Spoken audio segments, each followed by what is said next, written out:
Hello, everybody. How are we? Nice to see you all. I see we've got some chatters chatting already. I'm just going to switch my windows round so that I can see the chat because that's obviously more important. Just pop this over here. There we go. So, how are we this fine Friday evening? Who have we got in the chat? Let's scroll back up a wee bit. I've already said hi to Thea. Hi, Thea. Hello, Dawn from Minnesota. Nice to see you. And Lou Blue Moo. What an excellent screen name. Thanks for joining us. And we've got Daria as well. Hi, Daria. Nice to see you. And we've got April as well. Hello. Snoocat's here too. How you doing? Yay! Oh, good. Right. Okay. So usual start stuff. How is the sound today? Because I've been messing about with my microphone a wee bit. Let me know if it's too loud, too quiet. I had it on like a surround sound setting, and I noticed when I was filming the last video, there's parts of it that sounded a wee bit kind of muddy. So I've tried to rectify that slightly. Sounds good. Okay, lovely jubbly. So yeah, just want to set the scene for you a wee bit this evening. Obviously, not long back from my travels, Mr. Jem started to feel unwell on Tuesday, and he developed a bit of a cough, and he said he had a sore throat. Now, when we were away, we did smoke some cigarettes. Most of you will know that we stopped smoking some time ago, but it's kind of like a guilty pleasure that we only do on holiday. So I just said to him, I said, "Oh, you know, you're probably it's because you've been smoking cigarettes. You've got a sore throat." The following morning, he couldn't breathe through his nose at all, so he ended up feeling a bit under the weather. I mean, he wasn't like bedbound or anything; he was just really congested. It didn't stop him doing anything. And I thought I had escaped it. I think he's passed it on to me, but I seem to have it in a very mild form. The only way I can describe it is I just feel a wee bit like under the weather. I don't actually feel sick, and obviously I'm not congested. My throat's a little bit dry, but I've just felt like a little bit sluggish today. That's kind of where I'm at. So I was supposed to be like relaxed and refreshed after my holiday, but I'm just feeling a bit groggy. So obviously the only idea that I could come up with to remedy this situation is Jack Daniels for medicinal purposes. So my beverages this evening are some very cheap Jack Daniels that came from the duty free. So obviously that's going to make me feel much better. Okay, that's a given. Yeah, we can talk about Jack Daniels. No food chat yet. No food chat yet.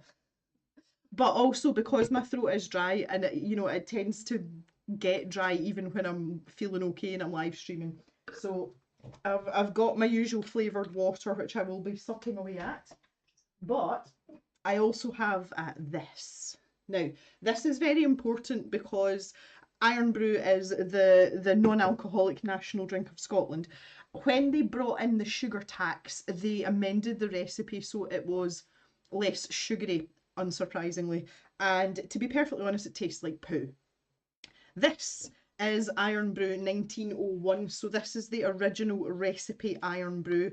It's more expensive to buy, but it is what tastes like Iron Brew and is absolutely full of sugar. So I treated myself that sometimes my local shop have this in down in the village and sometimes they don't. So if I happen to pop in and it's there, I always buy myself a can. So that's my little precious. It's quite ironic as well because since I started to consciously make an effort to lose weight, I'm actually drinking more full sugar beverages than I used to.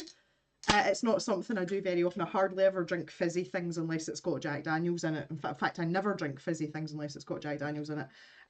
But because I'm really watching my calorie intake, I allow myself things like this as a very odd treat. So just a really weird observation about food and losing weight.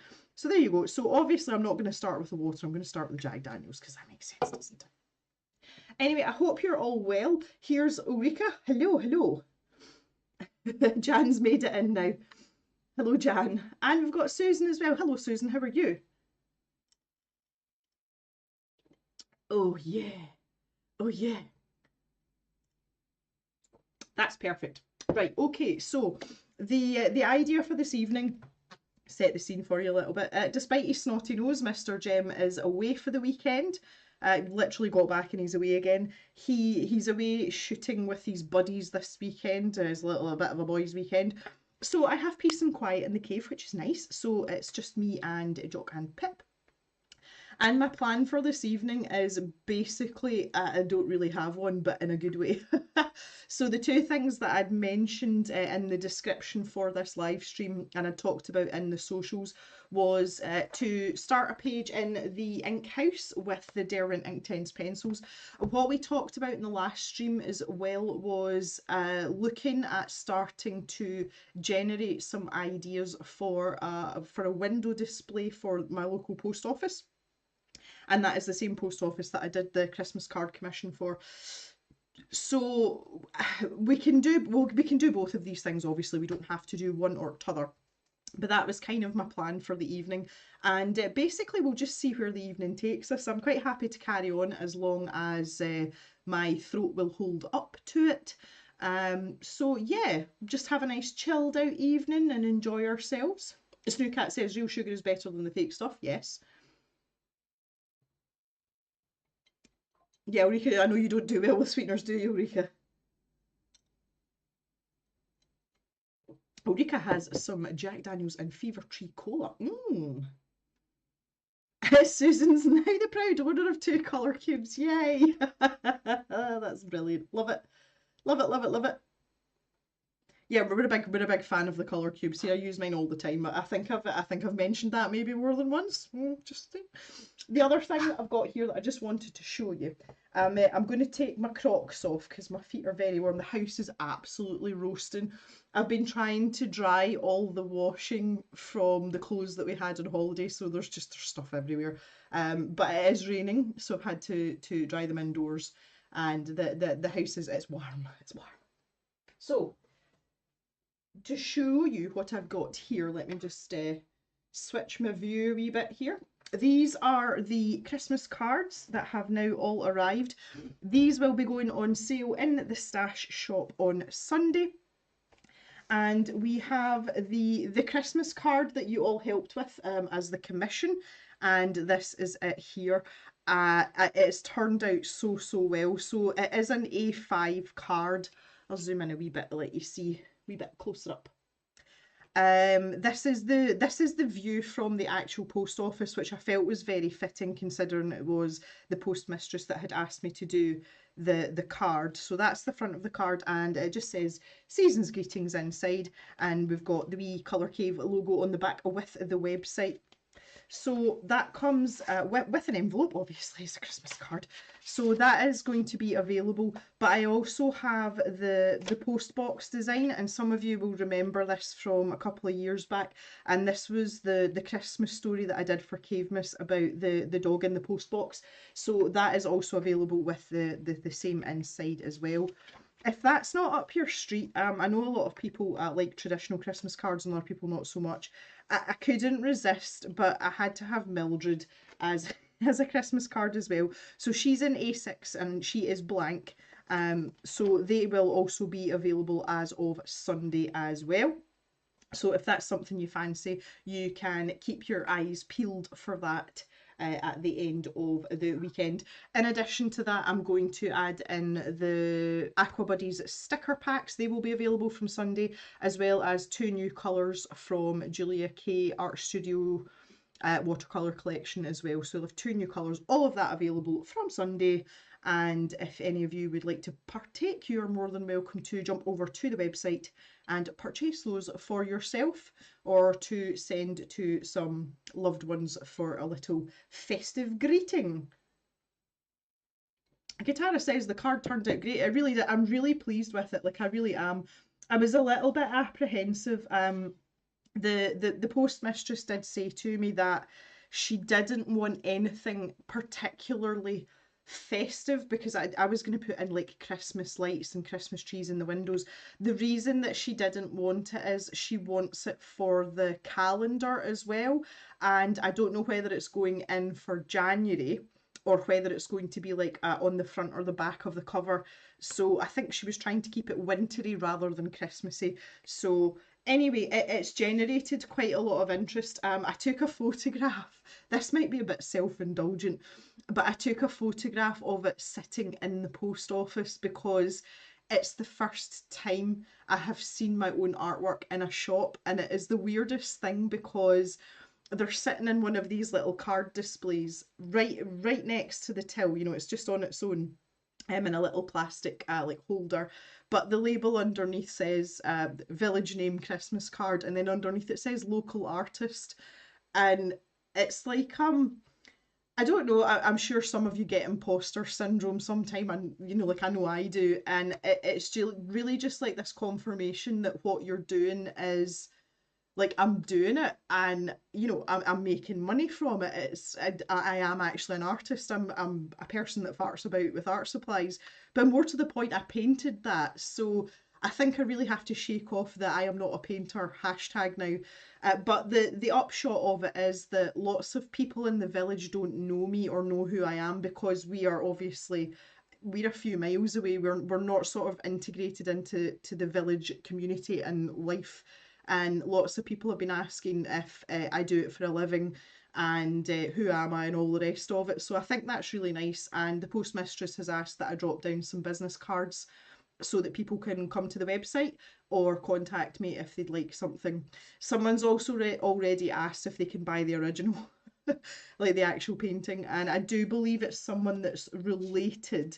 I'm not entirely sure about this, but I do believe it's someone that's related to the person that lives in this house here. So that's just like it's really nice.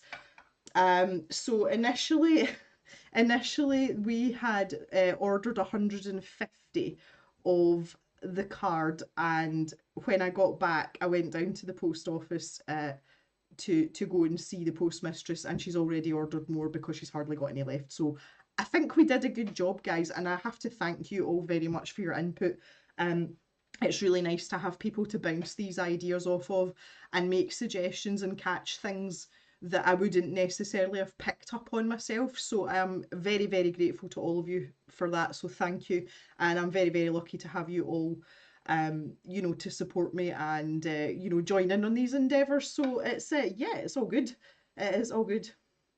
Please put a photo of it in Discord. Yeah, I'll do that later, Jan. I'm still kind of like gathering myself together. Like I'm not fully back into the swing of things yet. You're most definitely an artist. Thank you, April. I really appreciate that. Katara's kitty is sitting on her shoulder watching me. Hello, pussycat. So yeah, that's just a really nice thing. I said that the cards have turned out so well, so I'm really pleased. And I'm glad that I have been able to come to an arrangement to be able to provide that as the cave Christmas card as well. Like it's really nice because sometimes when you do these things for people, they do want exclusivity.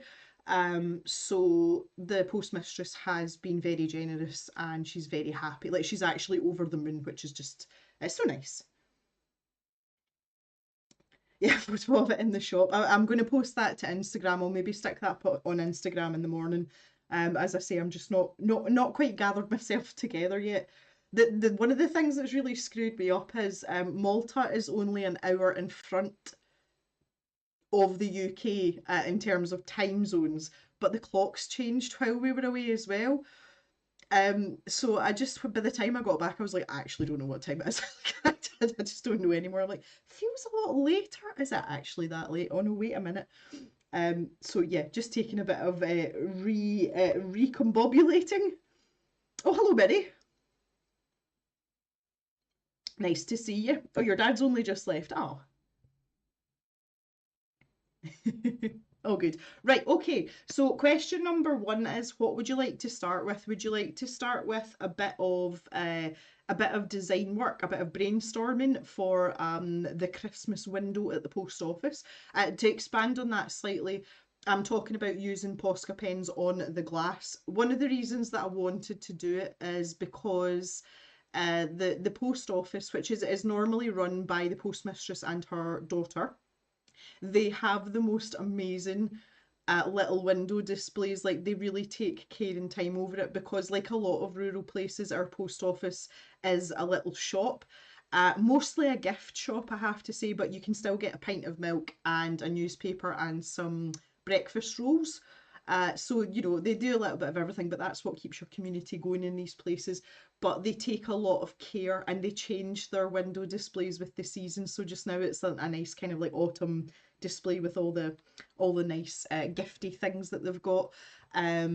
And I really wanted to just enhance that for them because everyone that walks by, it doesn't matter whether it's visitors or locals, everyone stops and looks in the window. So that's kind of my motivation for it, and it's really fun to do. Like I'm not asking for any money for it. I'm just doing it because it's fun. I don't feel as if I'm experienced enough in doing window art to charge for it.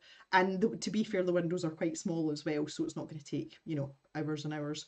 So recombobulating is my new favourite word.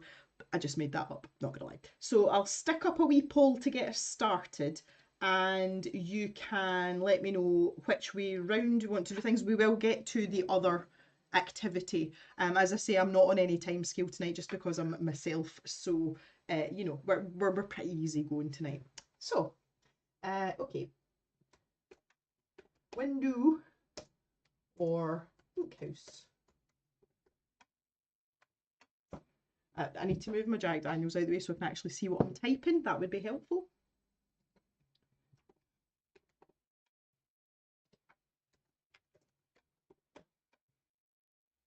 Go. There we go. Do, do, do, do.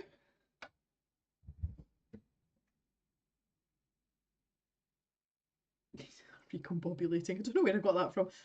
Obviously, it's the opposite of. Well, no, that would make it the opposite of uncombobulate. I don't know. Yeah. Oh, the window. Oh, we're going for the window first. No, okay. The other thing as well is I thought I would leave up my wee Halloween pumpkins. I know it's now the 1st of November, but I thought I would just leave them up for one more day because we haven't seen much of them. I'll take them down tomorrow. Yeah, I think recombobulating would be the opposite of decombobulating. But discombobulating is obviously the word, the actual word. So I'm just making stuff up. Oh, okay, we're at 58% now. Thank you, Katara. I'll take that as a positive confirmation. Pumpkins are fine until the end of November. I love the debate about the discombobulation. To be fair, considering I just made it up, I don't think there's any hard and fast rules. I think we can deal with having it all. It's fine. Right. Okay. It looks like we're going to start with the window, which is fine. Um, let's just end that poll. 58% of you want to start with the window. Okay, so I shall grab my sketchbook then. Right, so let's think about, first of all, let me get this out of the way.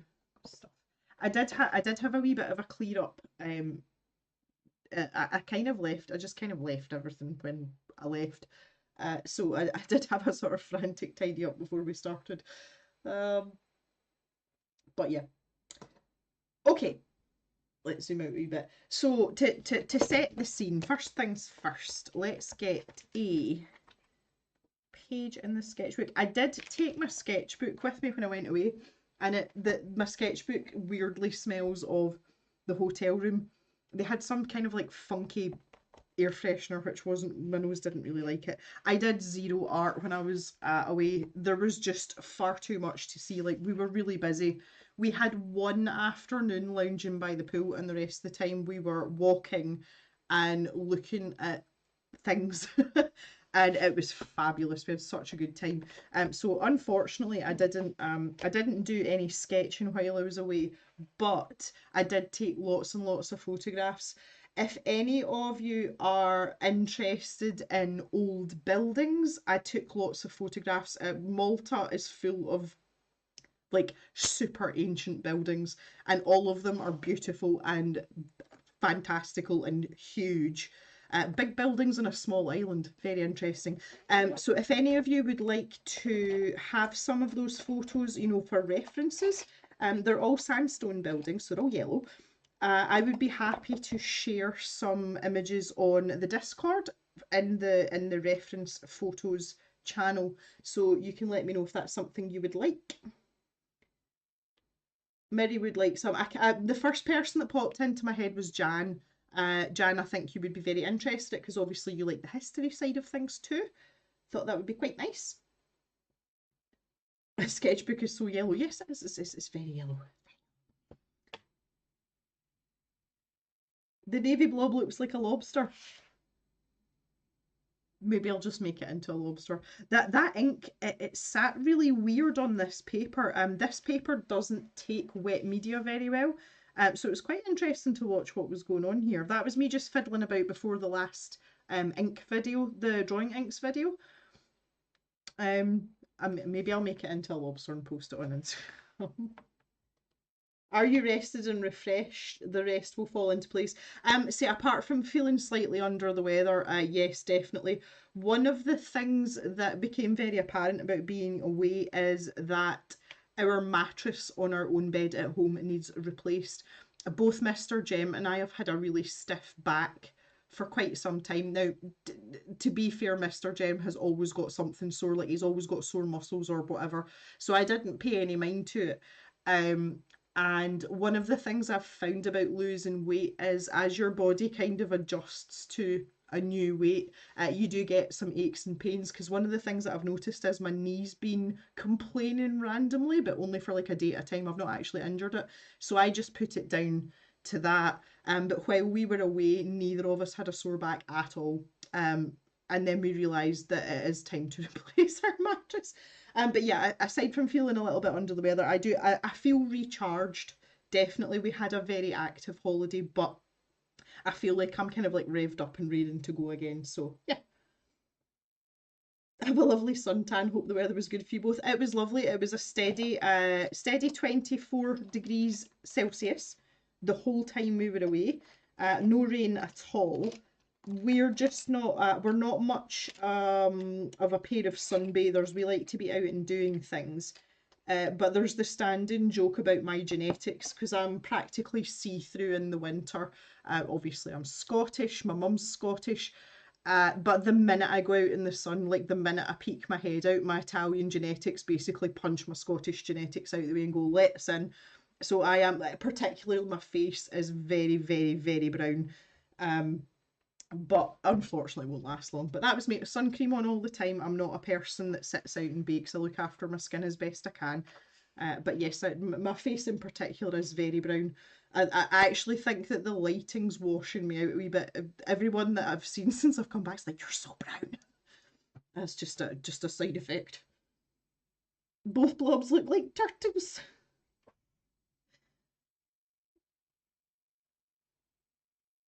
Could be turtles. Okay, yeah, okay, I see it. I see it. Did Mr. Jem like the museums? Oh, Jan, he loved museums. He actually got really animated about the aquarium as well. The aquarium was the one place that I really, really, really wanted to go. And Mr. Jem, he never said that he didn't want to go, but I just know that he was less enthusiastic about it, but obviously was happy to go because I wanted to go. And he had the best time. He got to tickle a stingray, and that was his favourite thing ever. But he actually really, really enjoyed it, so that was quite nice as well. And I got lots of videos and photographs of all the fish and the sharks and everything, so I've got lots and lots of material for drawing for that as well.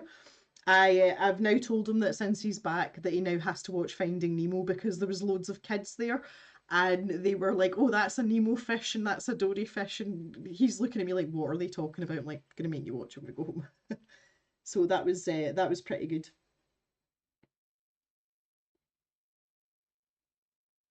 Thea burns in the sun, and Lou, nice temperature. I don't like it too hot. I'm very pale, white grey colour. Well, that's like Lou. I'm practically transparent in the winter. Like I go so pale. And I've talked about this before. The foundation that I wear when I do wear foundation, my between the palest shade that I use in the winter and the darkest shade that I use if I've been abroad in the summer, there's 7 shades of a difference. And like in between times, I just mix them together and try and get a match. So I'm basically like, the opposite ends of the spectrum, but I feel you on the pale. April's indigenous pale, but those native jeans really help with the sun.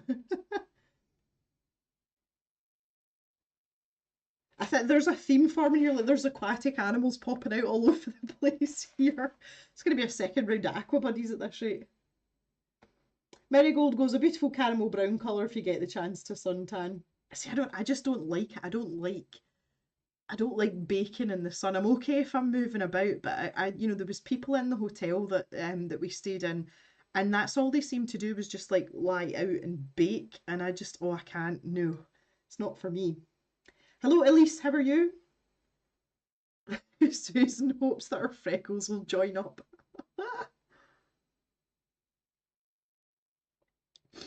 Oh, that's funny.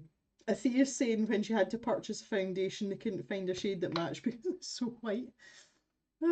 Yeah, Ulrika, I get bored as well. There's only so much book that I can read. Right, anyway, enough about that. Let's actually do some stuff. So the shape of the windows in the post office are kind of like long and skinny. They're not really, really tall though. It's quite a low roof building. So they're this kind of shape, but there's two of them. There's one next to the door and there's one round the side as well. So I don't know whether I'm going to have two windows to do or one. It might just be one. So you've seen what the village looks like from the Christmas card. It's very sort of traditional buildings and blah blah blah blah blah. And I feel like we need something maybe elegant's the wrong word, but something a bit more refined. Like I don't want Santa Clauses and snowmen. I'm thinking about something a wee bit classier. So when I was thinking about it, I had a few ideas. So I'll show you them first, and then we can kind of go from there. Marigold rarely used to just sit and tan, always wanted to see things. Yeah. Oh, Lucy and Max Factor porcelain. At least might have a slight gold to her skin by the end of the burn cycle. Oh, good grief. Yeah, Thea, the foundation that I use is it's the MAC Studio Fix foundation. It is quite expensive, but it stays put really, really well. And the shade that I use isn't the lightest shade. Like, I mean, when I'm at my palest, there's 2 shades lighter than the one that I use, so that might be one to check out as well. I'll send a wee link to you once we're done, and you can check that out as well if it's something that you need. Ulrika's mum used to go brown from stepping outdoors. Hello, that's me. Dad, much more Northern England white, and you're somewhere in the middle. Susan's saying Victorian Christmas. Oh. Spruce Yule wreaths, festive and wintry, but not too garish. I like it. They did try the MAC foundation. It was too. What, the palest one? The palest one's like white. Oh, a sweet shop window covered in snow. Right, here was my thinking, because these windows are quite narrow, and I have been observing what they've been doing. So they've got like a stepped display. So the back of the display kind of goes like this, and then there's like an extra tier here, and then there's the actual windowsill. So there's always bits and bobs down at the bottom here, and then they usually have some interesting set pieces here and then something big in the middle, and then there's stuff on this shelf here. So like it is, wait, I put you on manual focus so we're not blurry. That it is always a busy window. So basically my thinking is I've got this territory up here where the spotlights are, something like that, and I've got these kind of like corner areas. So I don't want to encroach too much on this central area, but I think I could get away with stuff down the sides here and maybe a little bit of these corners. that's the main area I'm going to have to work with. So my initial thought, because again I've talked a wee bit about this before, and it used to happen quite a lot with the scroller box prompts. I either get an image in my mind like straight away and I have difficulty pulling away from it, or there's just nothing at all and I really struggle to like to get anything down at all. And if I do, it tends to be quite disjointed and it's a very long process for me to like pull that out and get something decent and cohesive out of it. So I had a thought like do you remember for most of us in here are older than 20? You know, just looking out for all of us. You know, like the old fashioned beaded curtains you used to get. So I was thinking something, you know, like this, and maybe they could be all different lengths, but I would keep them white. And we could maybe put some Christmas baubles in them, so that they would almost hang like strands of pearls, and we could put some ornaments on them and maybe keep to like a sort of like a white and blue theme. I thought that would be quite classy. And maybe we could just have a wee layer of snow at the bottom or something like that. Um, and maybe you know, maybe put like a little festive Christmas candle or something at each side. Or along that same sort of this like shape idea that I had was to make that like snow falling, so we could have it quite dense along the top here, and that would be quite time consuming, but I could use a larger Posca nib at the top, you know, make the flakes bigger, and then we could ease them off and fade them out as they come down, so I could go to a teeny weeny wee nib. So almost like a gradient, and again I could have that down the sides a wee bit, have this snow at the bottom. And the thought I had was from the Christmas card, again I'll just show you. Where's it gone? This one. Outside the village hall, there are these lamp posts and they sit on stone posts and they're quite ornate. So I thought maybe we could have a version of that, even just at one side, and have one of those, you know, with a little bit of light casting out or something like that. So that was my thoughts.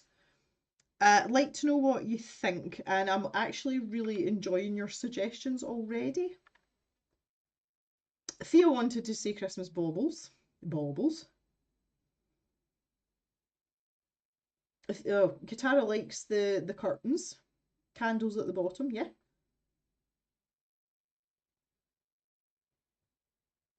The Marigold's fell short. We're still talking about tans here.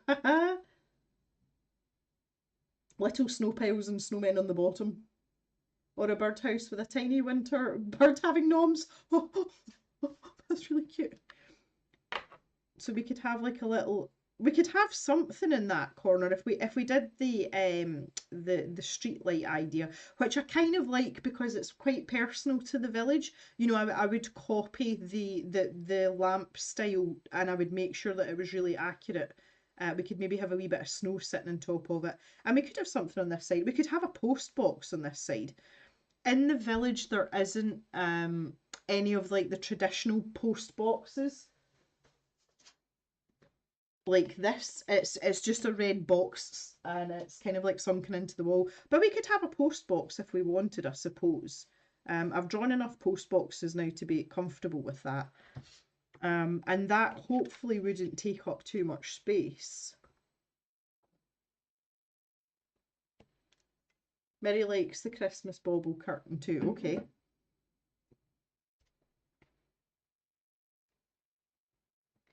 If you wanted to do fancy, you could do the windows an old-fashioned clock like in Shrek. That's not pulling any memories up. I'll have to look that up, Katara.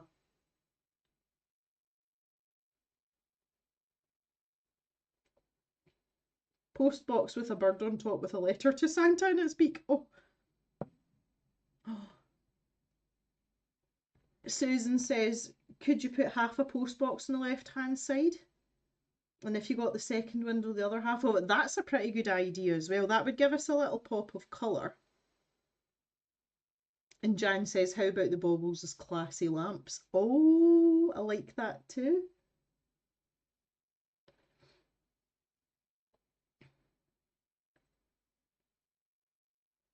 A Victorian era postbox to go with the old style street lamp. Oh, oh. They have the figures on the side. Right, the other thing that I've got to take into consideration here is the practicalities of what I'm doing. I'm going to be working from the inside of the window, so I need to remember that I'm doing everything backwards, and also that I need to put down the top layers first because that's going to be closest to the glass. So I'm going to be working backwards from my normal process because most of you know I work in layers and I always have my base layers down first. So I don't want to go mega complicated because that might cause a cause a problem. Flying a sleigh flying through the snow lights. Do you know what? I kind of thought about that as well. My issue with that is that would work really well on a window that was landscape because you've got the length you know, for a sleigh. Because where there's a sleigh, unless it's sitting in the corner on the ground, you're gonna have to have reindeer, aren't you? So I had kind of thought of that. I kind of like the half post box idea though. Um, if I had half a post box, Gem, not a whole post box. Getting overexcited already, jeez. So even if it was just the edge of a post box, I think I could still have a wee robin or something sitting on top of it. That would be quite cute. And then, as we talked about, we could have our lamp on this side. And snow. I think that might actually make quite a nice wee Christmas window. Or to go with the other suggestion of the baubles but having them as lamps so they could be emanating. Oh, there's a good word for a Friday night. They could be emanating light. You know, I could make them kind of twinkly. Another thought I've just had is what if we had, because I don't know, I will have to speak to the staff. I don't know whether they're going for a colour theme for the window display. I don't think they will. I don't think they'll be too rigid in that. Because my other thought was to have like old-fashioned fairy lights. You know, the little lattice ones. My grandparents had them on their Christmas tree. These kind of ones. And we could have them all different colours, but we could still have the snow in the background as a gradient, and that would give them a little pop of colour. And maybe we could just have, someone suggested like spruce earlier, and we could maybe just have a little bit of this on the bottom at the corners, or maybe like some holly fronds or something. And that would be like a more colourful window and would maybe draw people, you know, people's eye to the window more.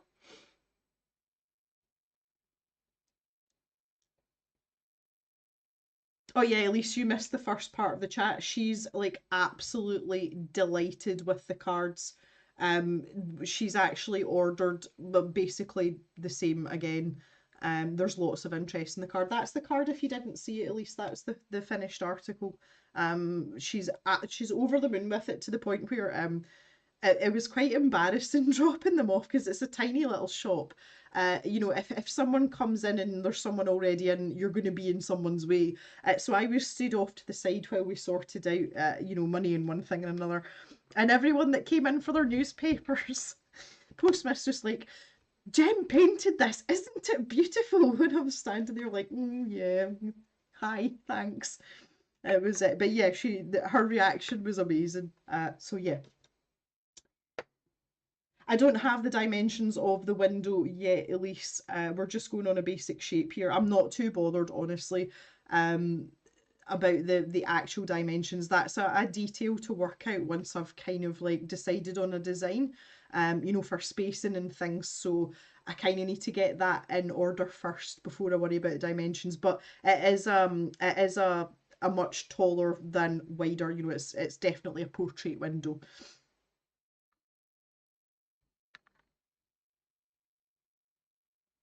Oh, my throat's getting dry already. This is ridiculous. Let's chug some of the old McBee water. Apple and blackcurrant.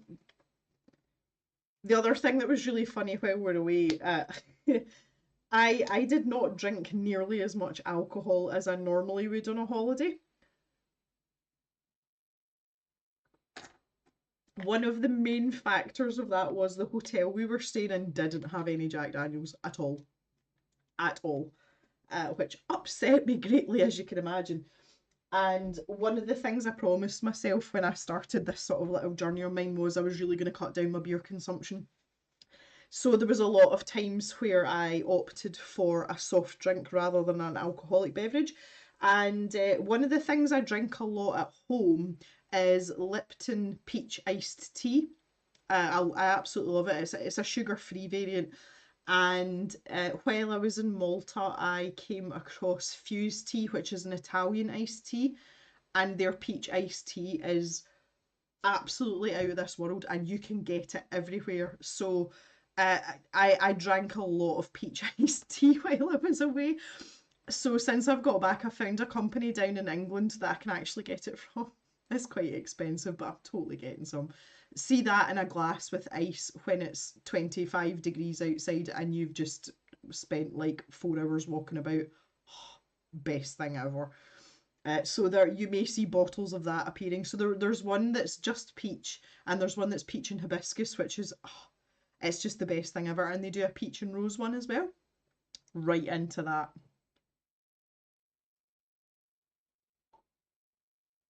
Althea says Fuse tea is good. Yeah, they had the hotel we stayed in. We're never going to stay in a hotel like that ever again. It's the first time I've stayed in a really big hotel. We didn't realise how big it was until we got there. But there was a bar at the very top of the building, which was on the 11th floor. And it was an over 18s area only. So obviously Mr. Jem and I don't have any kids, so we went up there quite a lot. But they had like I wouldn't say a nightclub, but it was a late bar, and everything up there was all like specialty drinks and cocktails and things. It was quite sort of upmarket. And you don't go up to the bar and order something. They give you a menu and it's table service only. And they had single barrel Jack Daniels, which is a specialty variety, and they wanted €8 for a 25 ml shot. I had one of those.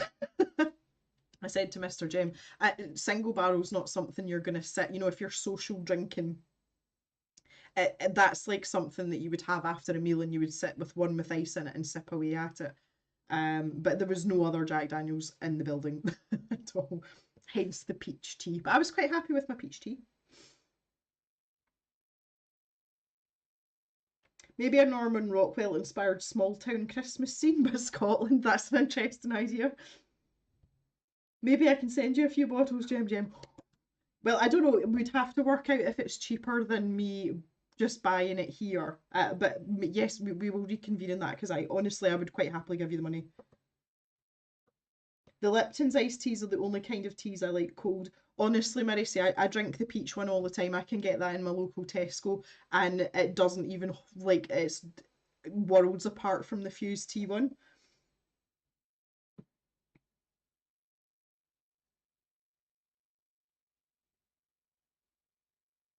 I've had the single barrel. It's nice, but it's not €8 nice. Yeah, exactly. Yes, you and I'll have a chat about that, Thea. Thank you. Yeah, yeah, just no. I was talking to there was a gentleman who had we would call it an off license, so it was a liquor store. It was actually more like a wine store, and it was up this little side street not far from where we were staying, and that was one of the evenings where we'd go a bit squiffy at this bar that was right beside the water, and that was when we had the great idea about getting a packet of cigarettes. So Mr. Jem had wanted to go there because they served Thatcher's cider and they had all the flavours. That was the reason that we stopped in there, because he found it quite difficult to get cider as well. And he's not a beer drinker. He's not really a drinker, but when he does drink, he's not much of a beer drinker. He'd rather have cider. So I left him with the cider because he was kind of like he was a bit kind of like sparkly eyed by that point.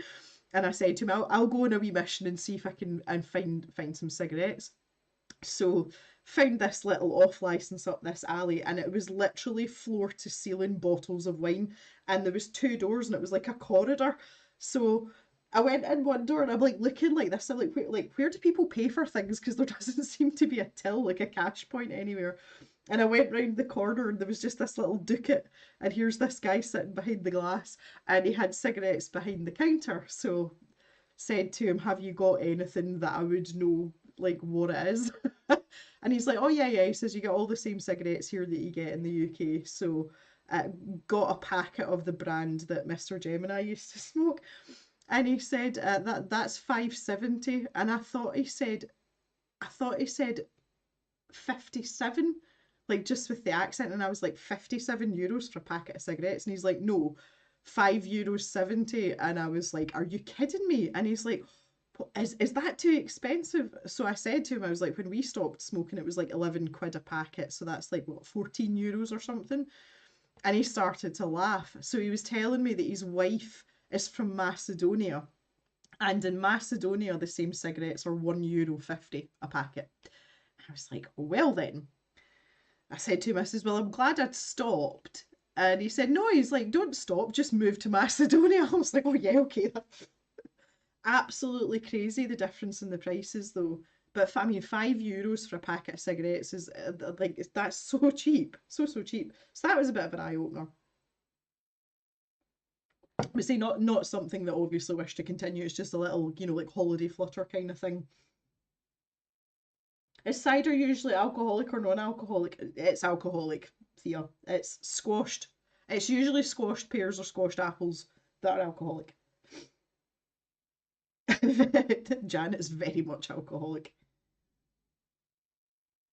Five something is normal here too. In Austria, really? I thought they would have been more expensive in Austria, Thea. I really did. Someone was telling me, it was someone from Australia, and they're like cigarettes in the UK are very expensive because they're heavily taxed, and it's obviously helps to offset the NHS, to look after people who have smoking related illnesses, and we understand that that's why they are heavily taxed.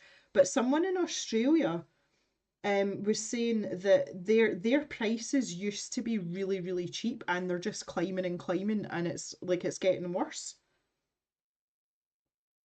At least the same we've got non-alcoholic cider in the US. I think, I mean, we found here like you can get non-alcoholic versions of a lot of things now. People keep talking about the 0% alcohol Guinness, and loads of people have said it's really good. I am not a Guinness drinker, I don't like it. But the people that are have said that the low or no alcohol Guinness is actually really, really good. I was like, I'll choose to believe you on that. We'll just leave it at that.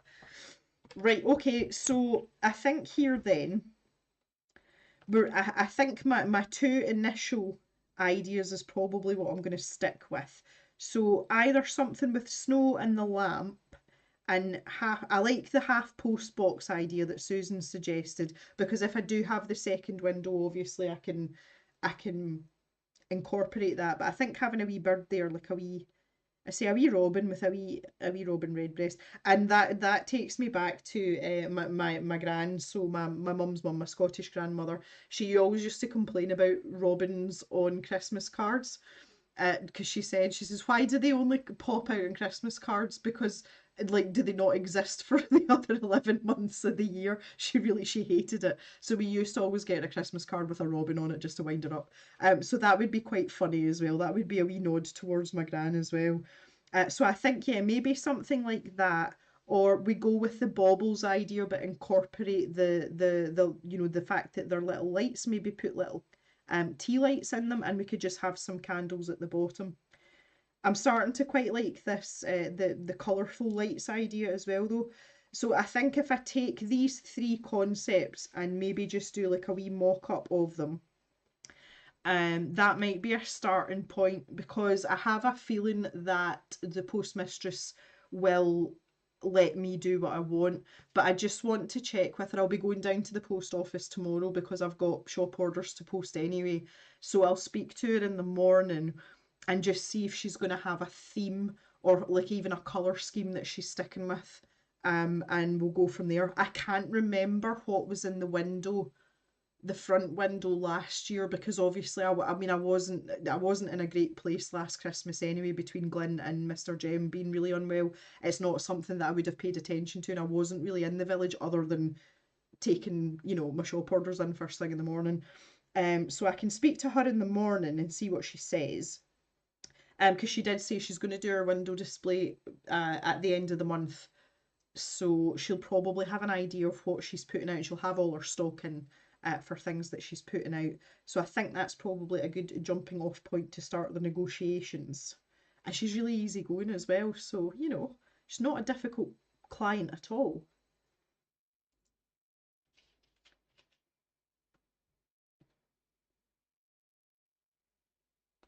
The US does not understand booze. Oh, Jan. Miri likes the lamppost and postbox idea as well. Hot apple cider, which is a fall tradition. Oh, that sounds nice. I like that. No, our cider is very much alcoholic. Okay, so I'll report back to you on that. We'll keep this as a live stream thing for now. I won't be live streaming on Wednesday. Pip is going to the vet. She is absolutely okay. I've talked about this before as well. She's got a growth on the inside of her hind leg, but it's just skin. It's not even a cyst or anything. It's literally like a bag of loose skin. But it keeps growing and it's getting to the point where it's annoying her now. So we're going to go and see the vet about getting that chopped off.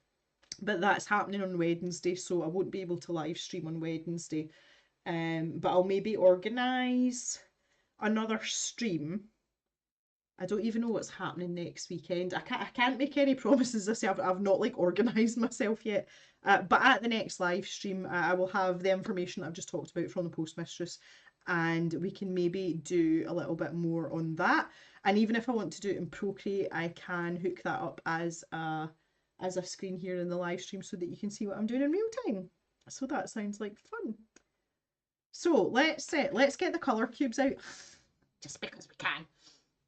And let's look for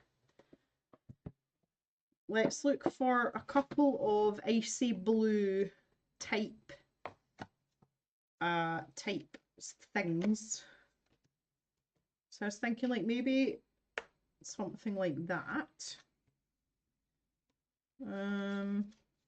Just want one or two to give me a kind of like a feel for it. I know there are festive ones in these boxes, and I don't want to sit and go through them. But again, if I've got something visual to show a client color wise, because I operate in colors, that's usually my starting point for things, and then everything else develops around the colors, which is exactly what happened when I had this initial thought about the beaded curtain idea. I was like, oh well, that's going to be like pearly whites and icy blues. So if I've got something to show someone that's maybe not particularly creative or colour centric, I always find that it's helpful. So let's have a wee look here.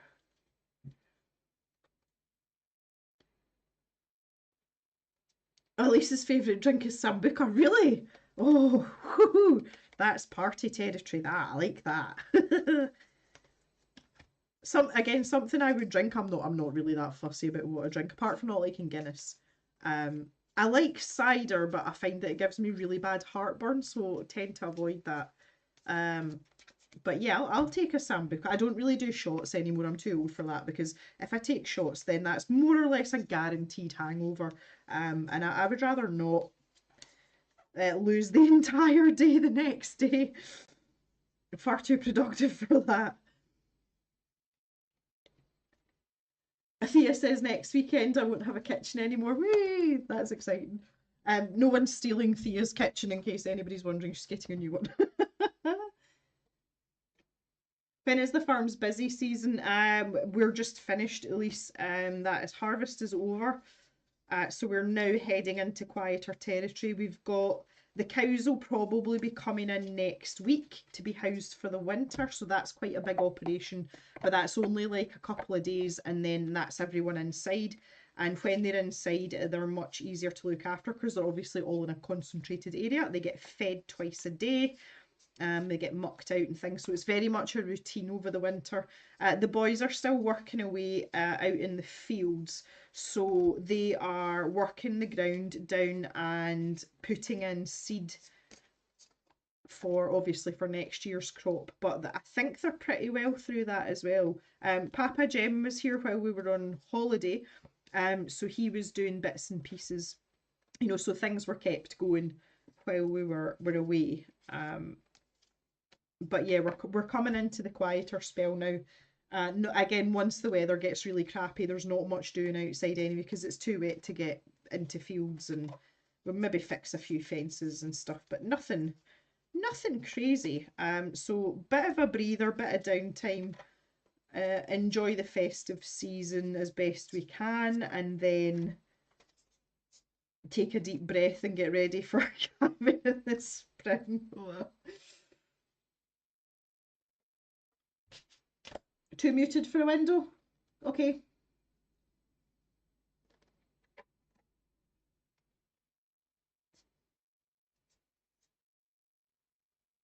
Well, we're talking about American beers. Let's not go there.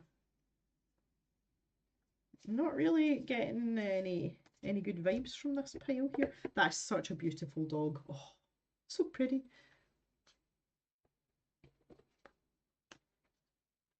Papa Jem was house and dog sitting.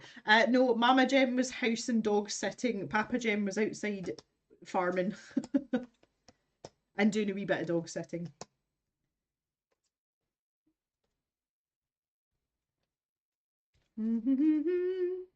Oh, no. Oh, Lego. Oh, that reminds me as well. For those of you that were in the last stream and we were talking about doing a Christmas drunk stream, and the decision was about Lego. I don't really like those colours either. I went and had a look through my Lego, and I've got a wee Christmas market set that I haven't built. And I've also got a Christmas, it's like a Christmas, it's like Santa's truck. So I have Lego to build, but I got I'm in like the VIP club with Lego, the Lego store, and I got my points balance through. So you every time you make a part, you know, it's just like a loyalty scheme, and I decided to buy. Uh, I think it's called Santa's Post Office, and it's quite a big set. So yeah, I've got plenty of Lego for a live stream that's Christmas themed. So I think we'll go for it. We'll do it. Papa Jem sounds like someone who can't sit still for long. No, impossible. Like, absolutely not capable. 100% not capable. At least didn't know that cows have a 9-month pregnancy. Yes, they do. 9 months and 3 weeks is the official duration. Obviously, just like humans, they can go before or after, but yep, 9 months. What about a green blue like the spruce blue green? I nearly didn't say that properly there. Perhaps with an antique maroony red contrast. Oh, that sounds lovely. Rika's like, yay, drunk Lego. Drunk in charge of Santa's post office sounds like a plan. That sounds like a terrible idea. I'll show you. I've got one of the sets is actually here in the cave. It's over there. I'll show you that in just a wee minute. These are now all in entirely the wrong order, but I'll sort them out later and put them back in numerical order. It's kind of like therapy for me, so it's all good. It's all good. Drunk in charge of Santa's post office. I like that. I like that a lot. I really like this one. Not that it's of any use to me right now, but I just really like it.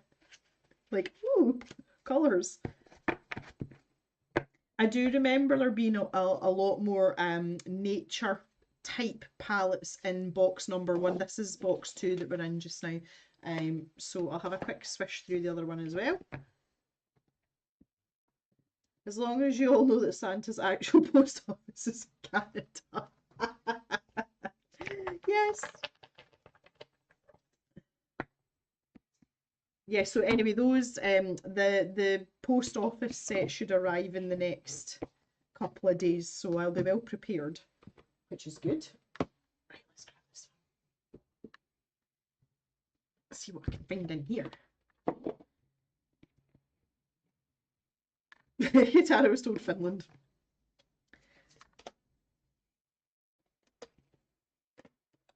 Parrots. No, no, no. I watched a video earlier.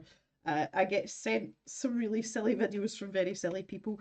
I've got a wee bit of an obsession with parrots, just because they're incredibly clever. I studied quite a lot of animal behaviour when I was doing my degree, so I have a fascination with parrots and larger exotic birds. And someone sent me a video of an African grey parrot, and it's obviously attached itself, because they're very sociable creatures, it's attached itself to a human in this household, and said human was working late and he was really concerned that his friend hadn't come back yet. So the person that's filming the video is saying, you know, he's going to be back really late. You'll be in bed by the time he comes back. And the parrot's saying, I want to stay up, like I want to wait. Am I allowed to wait? So she lets him stay up and he falls asleep on her arm waiting for his friend to come home from work. It was like the cutest thing ever. That served my entertainment earlier. Right, see that this is no, okay. Keep going, keep going, keep going, keep going. This is like a really quick flick through. I'm sure there were like festive type ones, like traditional festive colours.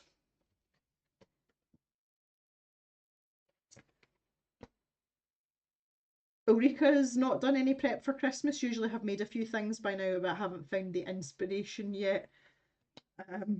Yeah, I've tried to get going with a few things early, just because I've kind of got a bit of, I don't want to throw this term around, but like I've got a bit of fear in me because of what happened last year. It will be, that's the other thing as well, it is nearly a year since Glyn passed away. And that's kind of like hanging over my head a little bit, so I need to deal with that. But what I did do was, every year, we've talked about the Paper Blanks diaries before.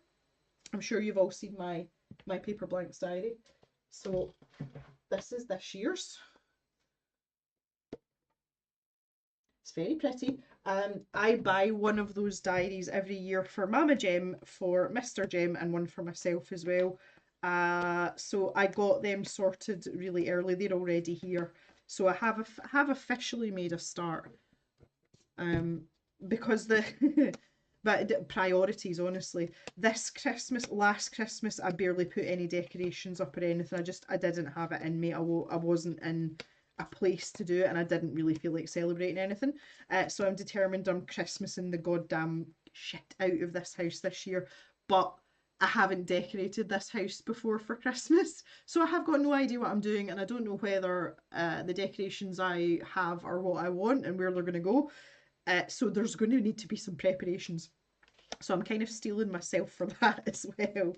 But I'm looking forward to it this year. I've got a much smaller house to decorate than the old one as well, so it should be a bit easier. And Mr. Jem is 100% on board about getting a kick-ass Christmas tree, because we always have a real tree. And we are surrounded by trees, and we are allowed to cut down a tree from the surrounding area, which is great. And also, Mr. Jem always grumbles every year about putting lights up outside the house, and he hates doing it, and he mumps and moans. And he actually suggested it to me this year and said, I think we should put lights here, here, here. And I was like, oh yes, okay. I like to have him to help him with that because he's tall, and it's much easier for him to stretch up than it is for me because I'm only little. So yeah, I think that's going to be fun. So preparation. None of these are floating my boat at all. Now see, there's an interesting one. I'm thinking about light emanating from said lamp post. So I'll maybe keep that one out. Oh, that's not, no. Oh, in saying that though, because these lampposts are black, I might keep that one out too. I love this one too. Yeah, now we're into the festive ones. Thinking about our post box as well. Okay.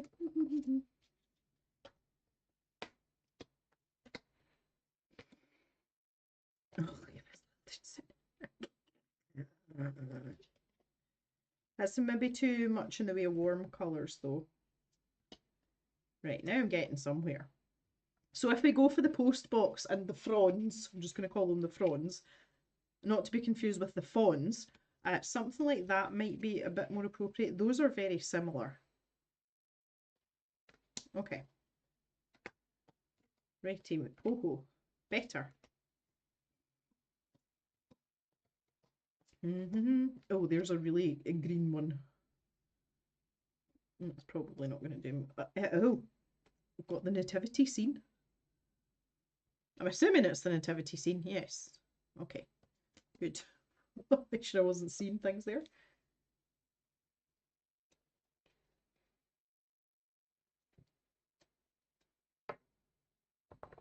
April waits till after November the 11th to decorate. I don't put any decorations up till the 1st of December. That's just a weird rule that I have for myself, but I need to prepare April. Could always add everything with cranberries and popcorn. Do you still have a guest room for Mama and Papa Jem? Yes, we actually, well, we technically have two guest rooms. One is not usable at the moment for various reasons. We're no further forward with extending our kitchen. Trying to get a builder is a nightmare. When we are finished, Mama and Papa Jem will both have a room each. They do not sleep in the same bed and they have not done for years because Papa Jem's snoring is absolutely out of this world and he will not mind me telling you that.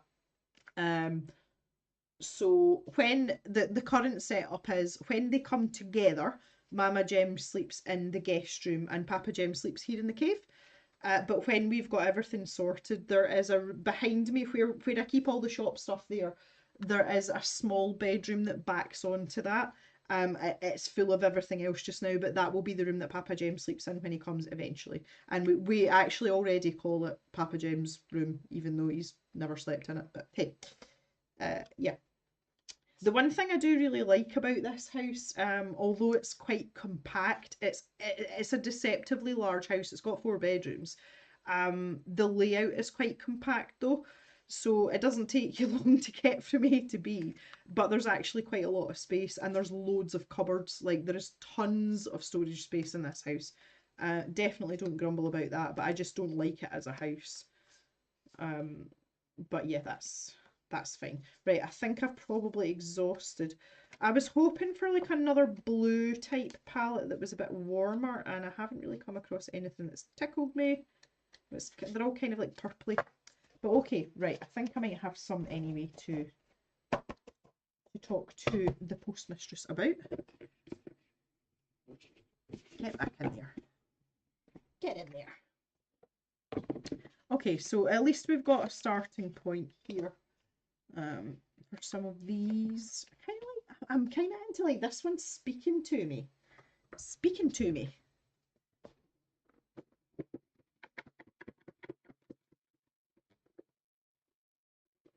Needs a deep blue on the 151. Does that one I kept out? Yeah, well, we can add a deep blue to that, Katara. That's not really a problem. It's not a bad shout at all. Ooh, 167's lovely. I like 167. Hello, Anne-Marie. How are you? Yeah, I'm into the 151. Okay, so when I go down to the post office in the morning, I shall take these with me. I shall have a chat with her lovely lady. I'm sure she won't mind me mentioning her name. The postmistress's name is Wilda. And Wilda is the loveliest person you could ever meet. She's an absolute sweetheart. So I will show her those tomorrow and I will reconvene with you all at the next live stream and maybe we can push this on a little bit.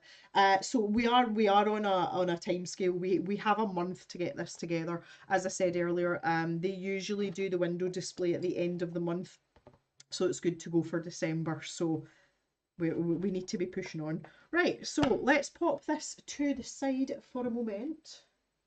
It's getting messy here already. Good grief. That's what these live streams are all about. So good. I'm going to take a bit of a breather for a wee second and just drink some Jack Daniels, and then we'll get the ink house out and we can do a little bit in that. I think everyone's doing quite well. Anne-Marie, we've had lots of chats. Everyone seems to be in one piece tonight, which is great. I'm probably the only one that's not in one piece, but it's only marginal. It's not worth mentioning. I actually feel okay. I feel like kind of heavy under here. Like almost not even it's not even sinusy. So I feel as if I've got this heaviness about me. But honestly, I think I've gotten off lately because Mr. Jem sounds terrible. Like he really does. The cough, oh my word. He did keep me awake for 2 nights. We were awake coughing, and I don't seem to have any of that. To be fair though, I would probably say that my immune system is substantially better than Mr. James as well, just from the point of view of I'm quite well rested generally compared to him because he's been burning the candle at both ends for like 3 months with harvest. So I've had substantially more sleep than him, and I am eating very, very well these days as well. So I think my immune system's probably done me a solid on this one. Not complaining at all. I had quite an interesting time going through my holiday clothes. We have a box of, I suppose it's a box of summer clothes, and before we left, went through all of it, knowing full well that most of it wouldn't fit me because when we've been on holiday prior to this, I've been a lot lighter than I am now. So I was almost at a point where some stuff would fit me. So we were going through all this stuff, and I ended up buying a whole load of things because stuff was just a wee bit too tight. And when you're in the heat, things swell up as well. So I bought a couple of swimsuits and whatnot, and we ended up taking so much stuff with us, like so much stuff. And the usual, I found like three or four things that I really liked and basically wore them the entire holiday. So, but it was quite an interesting process because I I had I was I'm roughly at the weight I was when we went to Madeira, which was just before Mr. Jem and I got married. So that would have been like the first year that I started the YouTube channel. So I'm thinking to myself, well, I'll fit into some stuff there, but I'm just in this weird like limbo just now, and I actually think that my my body to look at, I actually look worse than I did when I was heavier. And it's just because everything's in the wrong place. Like there's some bits that are smaller, but I'm not anywhere just now. I'm just in this like total limbo. But when I actually sat down and worked out, I've lost 40 pounds. So that's like what 30 maybe 31 kilos or something. Like I've lost quite a lot of weight. But it doesn't physically, it doesn't seem to have done me any good because I still don't have anything that fits me. But I bought this lovely swimsuit, so it was like a one piece, and it has like a proper, what I call a proper top half because I am very busty. I need something that's made to fit there. And I bought this lovely swimsuit, and I had it on the day we arrived because we arrived about lunchtime, and we thought we would just try and find our way around the huge hotel as I was mentioning, and maybe just lounge by the pool for an hour or two and just kind of like get our bearings. And the swimsuit fitted me perfectly. And when I went into the water, it was just like having two flotation devices. And I said to Mr. Jem, who's sitting at the edge of the pool, I was like, see if I move my arms vigorously, I don't think I'm going to still be in this swimsuit. So I kind of like didn't gauge that very well, but it was quite funny and I was okay. I managed a wee swim and everything was fine. But do you know, it's just one of those ones where you kind of look back and think, how did I get to this point? I've lost all this weight. I'm still not where I was. I've bought something that fits me, but I might be in peril here and at the risk of exposing all these strangers with one of my appendages. I was just like, why am I doing this to myself? But still, no regrets. But it was quite funny at the time.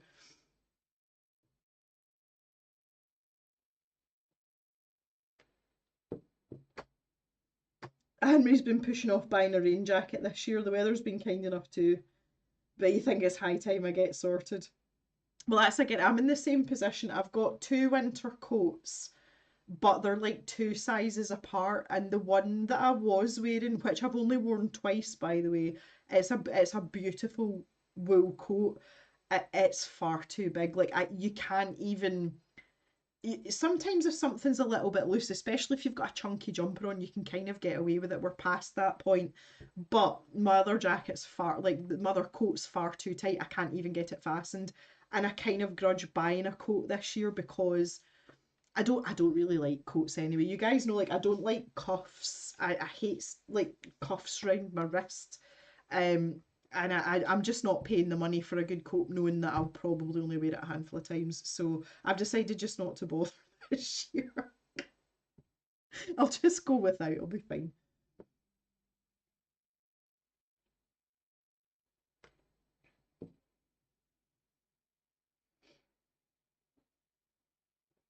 April, it was 24 degrees here yesterday. That's the temperature it was when I was in Malta. Find a tailor and have it made smaller. Have kind of thought about that, and honestly, I don't think it's a double-breasted jacket as well, and I don't think it's worth it. Honestly, the chances that I have of actually wearing it, bearing in mind I'm like, we're like outdoorsy types, we don't get dressed up and go out very often, and I honestly don't think it's worth it. Ulrika says body shapes change as we get older. I've noticed that things that fit me again now don't look as good as they did. Well, the other thing as well is I've had an ovarian surgery, and the area around my abdomen is very uneven, and I don't think that'll ever disappear completely. And obviously that wasn't there before. So I'm older now as well, and I'm kind of quite prepared for that. But it's just this weird, like, one size is too big and the next size down is like, I would be like shoehorning myself into things, and it's just really annoying, honestly.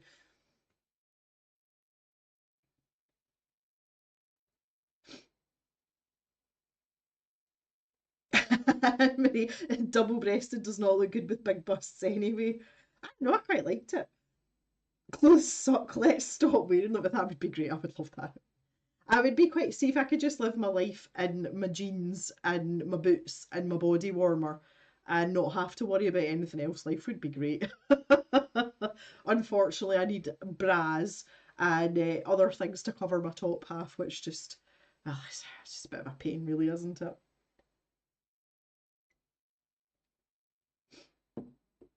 Thea's back to talking about having no bum. Oh, we all have it. Well, see, my problem now is I have a thigh issue now, and if I get jeans that fit my thighs, I can get another person in at the waistband. And if I get something that fits round the waist, I can't get them up over my thighs. And if you get something that's quite snug, for any of you other thigh ladies out there, even things like jeggings, the stretchy leggings that look like jeans, if you get a snug size, you're forever pulling them up, because when you start walking, because they're tight round your thighs, it starts to pull them down, and you're forever like wrenching them up. It's a total nightmare. Like, I hate it, absolutely hate it. Every single pair of pants hangs off my non-existing butt area. Oh, yeah. Oh, I'm sorry, I'm not laughing to mock you. It's just I understand the struggles. I'm just in a different area. Ah. Ulrika's lost enough weight to buy new bras. I'm not looking forward to it. I'm trying to hold off until after Christmas. Like, I'm keeping the ones I've got for as long as I can.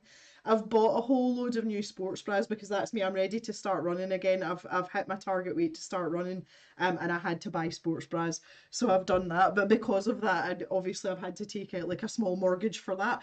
I'm trying to wait as long as possible after Christmas, before I start on the other bras. God damn it.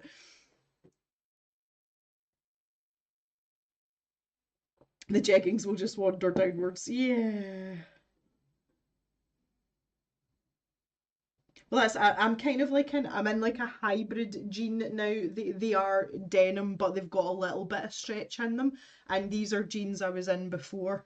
And I'm doing not too badly in them, but I don't think I'm going to be in them for long if I keep going on this trajectory. So, but I'll revisit that at a later stage. But as someone who primarily wears jeans, I've got jeans in more or less every size, so I'm not going to be without at any point. Um, so that's always something. But jeans is the one area where I'm okay. It's just everything else that seems to be the problem.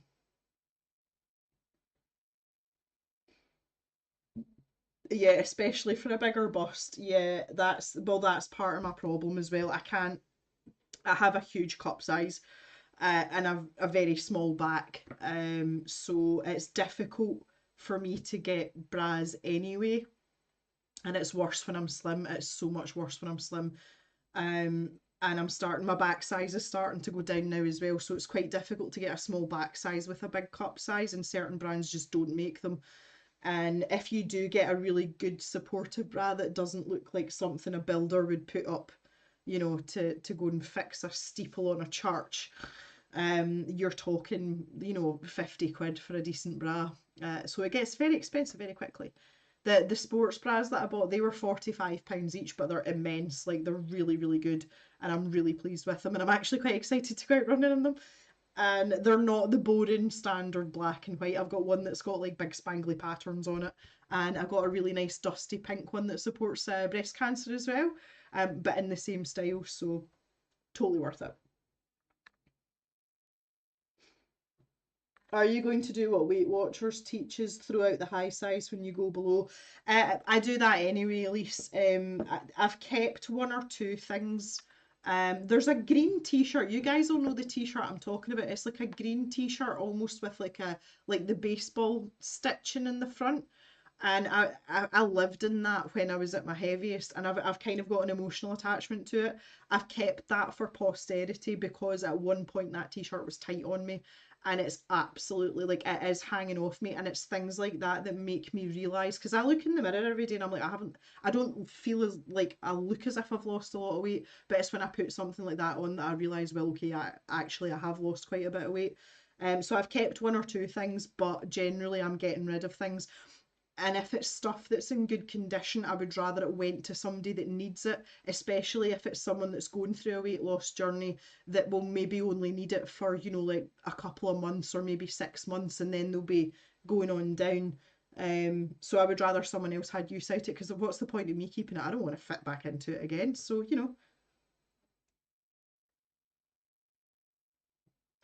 right, team at Coho, let's move on. I'm thinking I might take a wee break. I could do with a my ear's really itchy in behind. I don't know if you've noticed that. Like, I'm rubbing this ear a lot. I don't know what's going on there. Like, oh God. I might just take a wee break just now. I don't know where Jock is. He's not in either of these, but I thought he was in here. Oh, found him. He is bed adjacent. He's got his head up against the monstera. I don't know. His head's like against the plant pot, and he's flat out on his side. Absolutely fast asleep. Okay. But yes, I could do with a comfort break.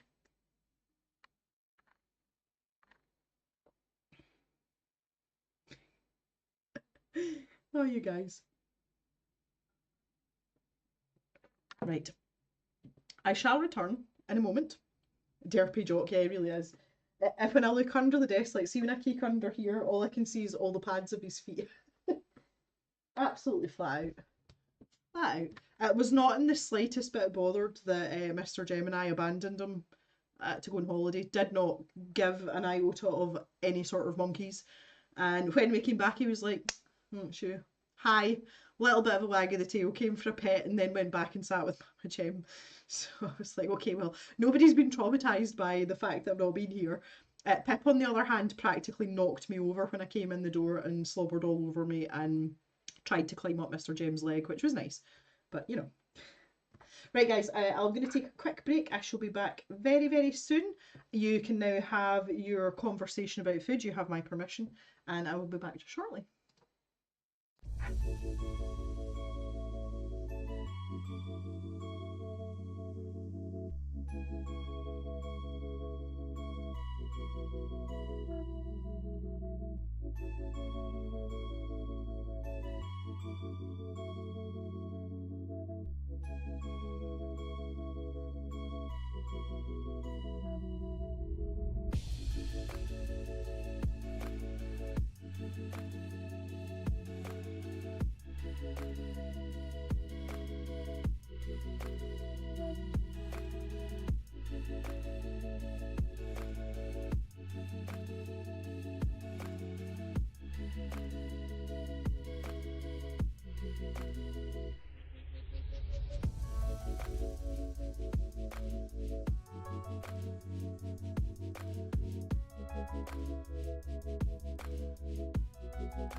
I'm just looking through some of your chats. I find it really funny that Green Hat's just sloped in when we started talking about food. Timing is impeccable, Green Hat. Lovely to see you. Thanks for joining us. Oh, goodness me. Roast chicken, Brussels sprouts. I'm not a fan of the sprouts. I'll eat them, but it wouldn't be my first choice. Good morning from Australia, made alive. Hello, Michelle. Lovely to see you. Someone else is having chicken.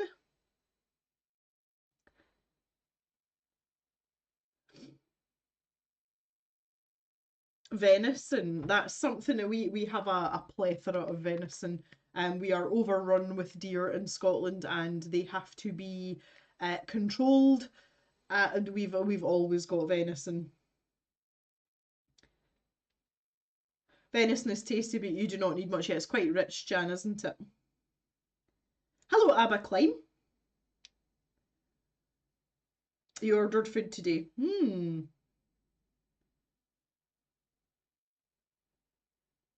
That's a lot of dinners, I guess. 30 degrees C. Oh. Yeah, because you're going to be coming into summer now, aren't you, Michelle? Welcome back. Thank you, Theo. Sprouts all year round. Do you go haggis hunting? Of course, obviously.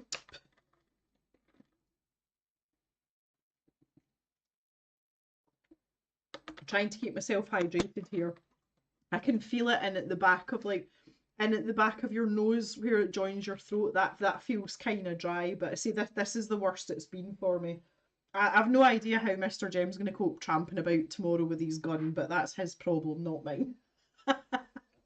Ever the sympathetic wife. Like, get on with it. You chose to do it. Go for it. Sprouts are so pungent in so many ways. Oh no. Oh.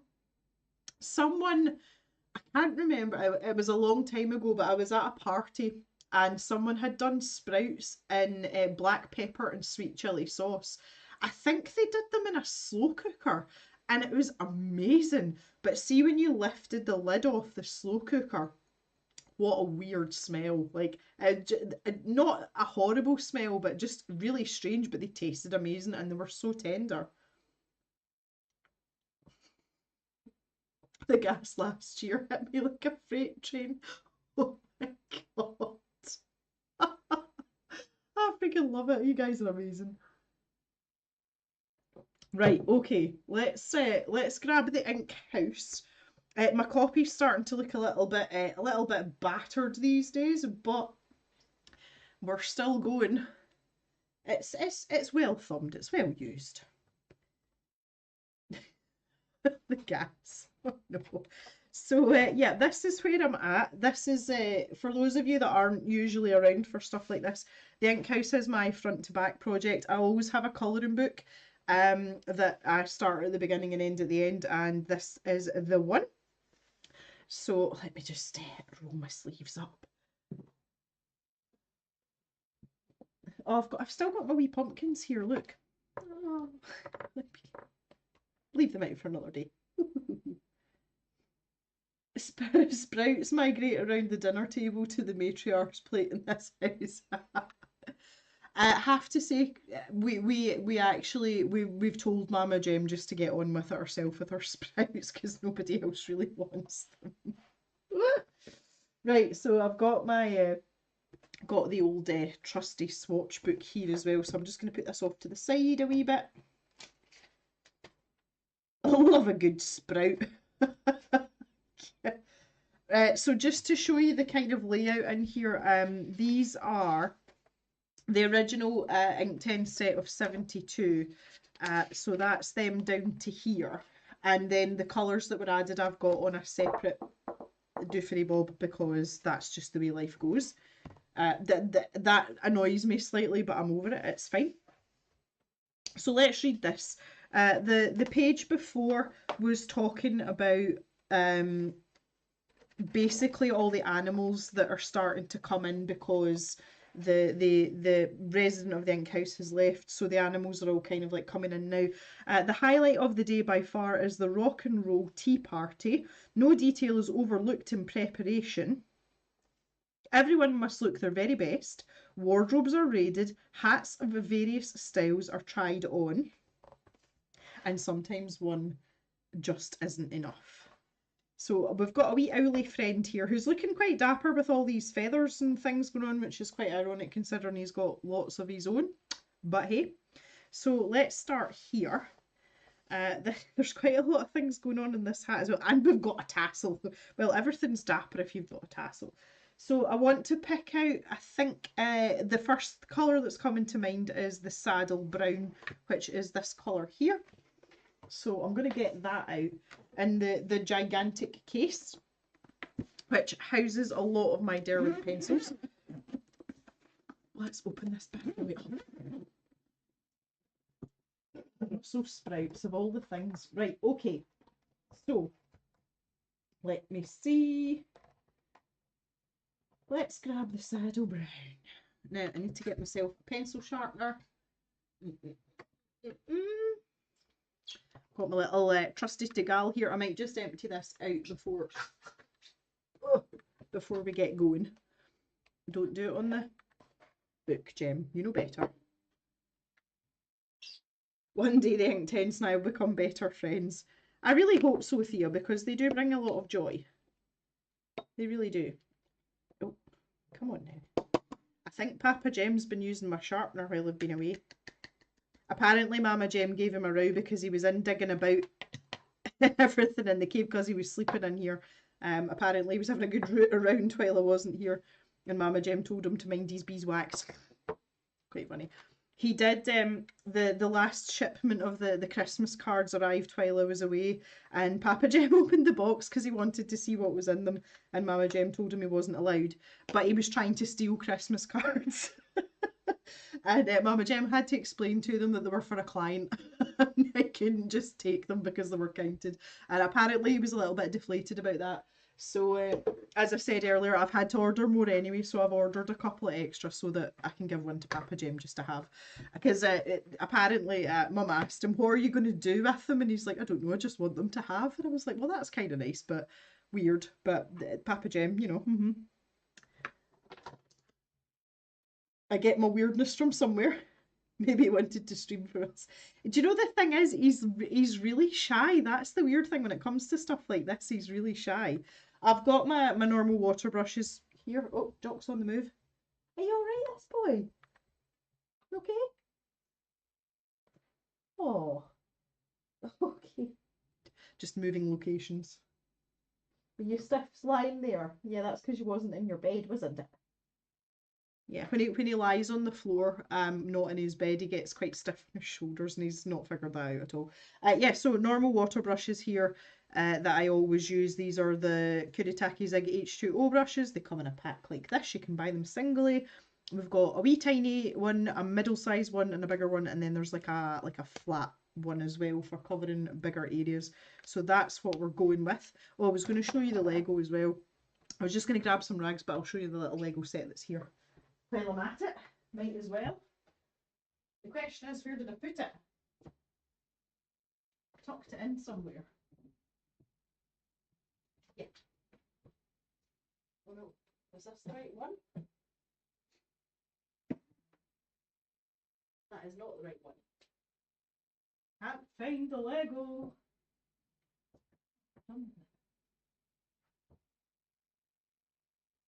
Okay, don't know where the Lego is. Never mind.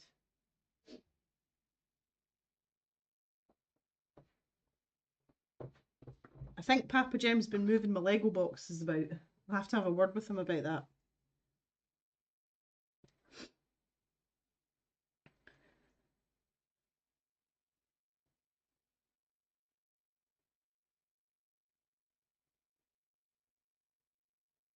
Ulrika's got one of our stray cat friends. Ulrika likes to look after the stray cats. Jan, Papa Gem doing live Lego last week was excellent. That would be hilarious. Ah, for those of you that aren't in the Discord, I'd shared a couple of photos when I was away.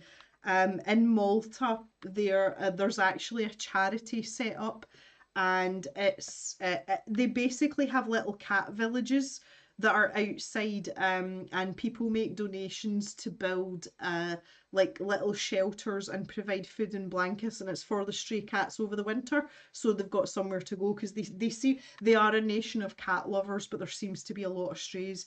And we visited a couple of places where we saw these little cat villages.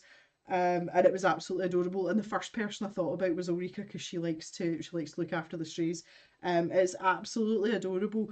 When we went to one of the bays where there's like a marina, St Julian's, there was quite a nice little cat village in the local park that's beside the water, and it's basically like a set of apartments for cats. So there was this big box, and it had all these wee ducats in with blankets and everything, and all of them are empty because I mean it was quite warm when we were there, apart from one, and there was this little multicolored cat, and it was absolutely sound asleep. But for any of you that know cats, see when they're like upside down, absolutely out cold, sound asleep, and it was the most adorable thing ever. I loved it.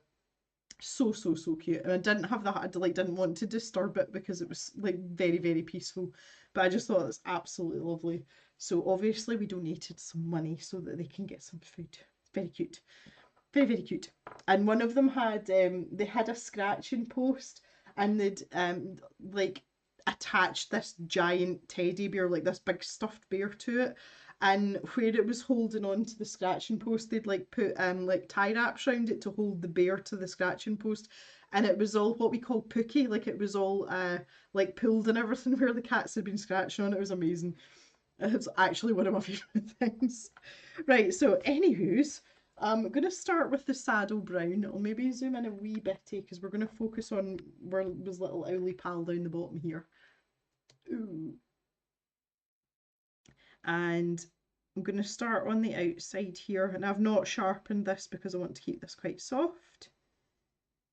Not really bothered about actual owl colours, just want to pick something that might be suitable. With most owls, as with a lot of animals, their colouring around the eye area tends to be much, much paler. So that's what we're going to go for. So I want to get quite an even layer, and I want it to be a bit heavier on the outside here, especially here because it's under the hat. So it might be a bit more shadowy. Get this up around here as well. I feel like his eyes aren't big enough.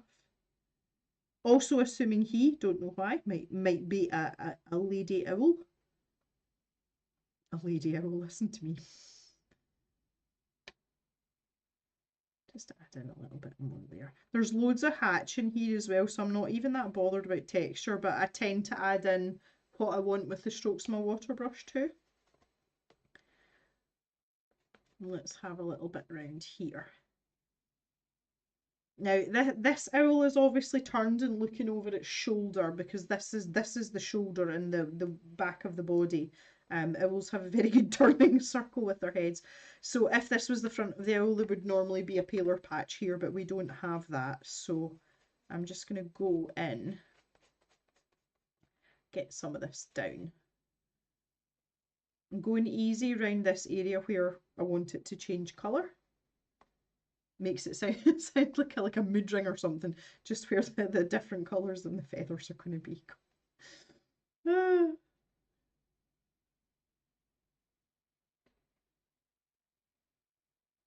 Let's say maybe darker down here as well. Now I want to pick a darker brown too, so I'm going to employ the oak pencil. So this colour here. I have to dig it out though. I do actually need to sit down and like reorganise my Inktense pencils because they're not in any sort of order. Well, they kind of are, but they're not in a sensible order where they should be, is what I mean. Especially not a sensible order for my brain. So the oak pencil, this is one of the ones that's quite deceptive because when you put it down dry, it looks really green, and it's only when you add the water that it really goes to more of a brownie colour. And if you're not accustomed or well versed with your pencils, it kind of puts a bit of panic in you initially, and then you kind of like breathe a sigh of relief, but you've just got to trust it. So I think here, put a wee bit more of that saddle brown in there. Get that a bit more intense. And then just pop in a wee bit. So when we're layering the pencils up like this, we do have to be careful with our water brush. We don't want to pull too much of the darker colour down because it muddies things and then you lose that definition that you're actually wanting. The other way to do this, there's so many different techniques for these pencils. Another way to do it would be to put your saddle brown down, activate it with water and wait until it dries, and then you can add in a second layer, and you can either leave that dry or you could activate that with water as well. I try and avoid it in this book specifically because this paper was not designed for wet media, so we try to keep the water to a minimum. And I find this the most comfortable way to do this for me personally, and I'm very comfortable with these pencils and also this colouring book now, so it's just kind of the way we do things. Okay, let's get some water going. Just looked up at the chat and all I saw was Chonkosaurus, not to be confused with a Theosaurus.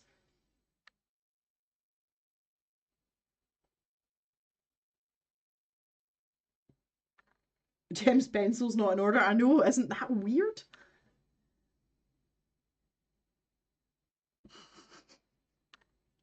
Jan, I have fish. Fish too, but they don't like being cuddled.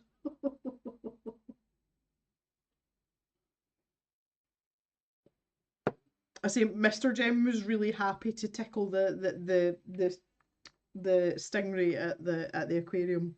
That was like one of his favourite things. And he did ask, he was like a little kid. It's like, can I touch it? And it was feeding time. No, you're not allowed to put your hand in the tanks or anything, but this particular ray comes up to the water and like flaps at the surface around feeding time, because when people come up to the tank he thinks he's going to get fed. So the aquarium staff were there, and he was letting all the kids like stroke it, and Mr. Jem's like, I want to stroke it too. I was like, you go stroke it. So he did. I say that made his little day. And I was like, I can't think of many fish that I've been able to tickle. So when I'm working round here, I'm starting in the lightest areas. Again, I don't want to drag too much of the more intense parts of the colour. You know, I want that to stay quite delicate, and then go to the darker bits. So you can see the difference there between those two areas. So we just have to be careful, and you can wipe your brush off. When it's just little areas like this, I just do it on the back of my hand, but you can have a bit of, you know, scrap paper or a rag or whatever. But the key is to work quickly, because once this is activated with water, it's not like watercolour. It's very difficult to move about and manipulate. It's not completely permanent, but it's fairly permanent. So that's given me quite a nice gradient there. I'm quite happy with that. So down to this area, so this is where I've got the bulk of the oak pencil. So I'm starting in the saddle brown area first, get that all covered, and then I can go into the darker area. So you can see the difference in those colours as well. It's substantial. And then I'll just kind of like join it up in the middle. Lovely jubbly. And then I can just pull the remnants of that over. So I'm kind of dragging a little bit of that darker colour over. I've got quite a stark line there. So I'm not very happy with that. I'll leave that to dry, and then I'll add in a little bit more of the saddle brown here, and I might activate it again. I'll just wait and see. Give it time, give it time. So for a paler colour, I feel like the mustard will be too yellow. I'm actually going to go with the amber, and I'm going to use it like with such a light hand so that I get this, like the bottom part of the swatch there, like that very bottom colour. And I'm going to use that for a little bit just round the circumference of the eye areas. So again, I'll have to dig this out. I don't know where it is. I know where it should be.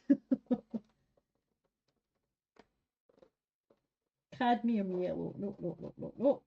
Lemon.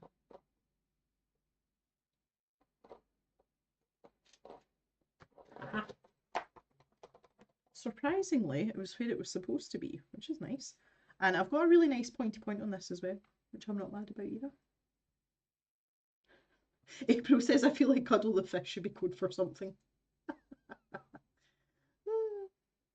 The owl is so posh. It looks quite dapper, yeah. But to be fair, everyone in this book looks quite dapper.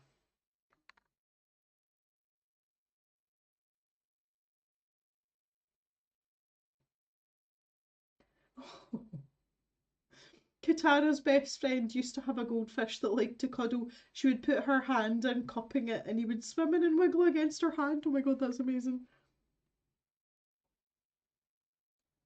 That's so good.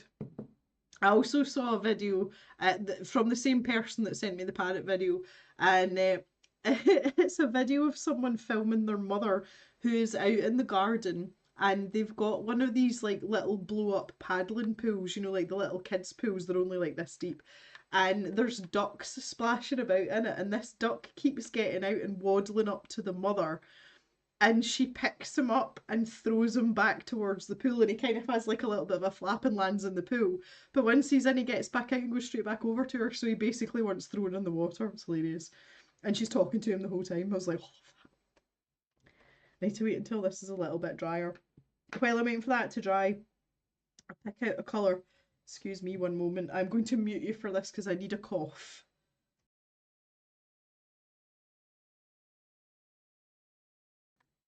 Better. I think I want like a darker brown for this, like maybe even a reddish brown. Have a little look here while I have a chug of the old water.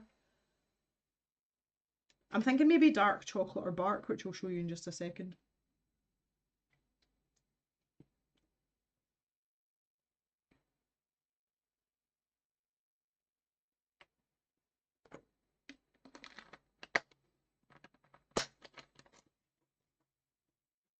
Okay, better. So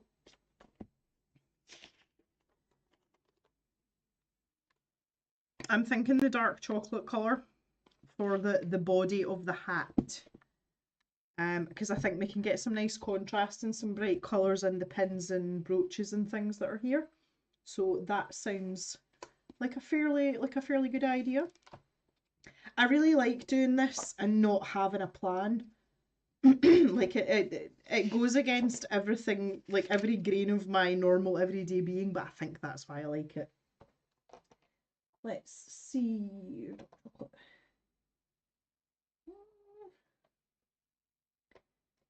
Now, unsurprisingly, dark chocolate is nowhere to be seen. Where are you? Oh, you're here. Okay, I got you.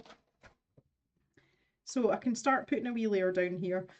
So much like I did before, I've got the hatching to help me out here. So I'll press pretty heavily with my pencil on these here parts where the hatching's really tight. And I find it easiest to start in those areas, like darkest areas first. And then as I come out here, just ease up the pressure a little bit. And I can have that fairly uniform. Because again, we can be selective as to where we put our water brush as well. Because we know that when we activate this with water, the colour intensifies. So obviously you can use the opposite of that to your advantage as well. Just trying to work my way around. This is quite an intricate brooch. So I'm going to try not to put my pencil where it shouldn't be going. Easier said than done. But we should manage okay. And for these little spaces that are tight in against the brooch, once this layer's dry, I'll go back in with just a dry pencil to darken down the dark areas, because obviously there's going to be shadow in behind there. But that's quite intricate. It makes for quite a challenging little bit of colouring. Having to concentrate here, my goodness. Whoop. I really like this little heart pin as well, it's kind of cute. Oh, there we go. He's really adorable. I like this little guy or girl. Obviously got impeccable taste in terms of hats as well, obviously.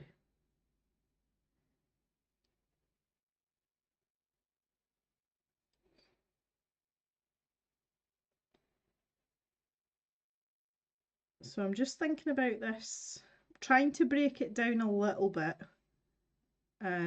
This seems like a fairly sensible place to stop, because one of the things about working with these pencils is, because you have to work quickly, if you've got a huge area and you're not working methodically, you're going to end up with like a waterline.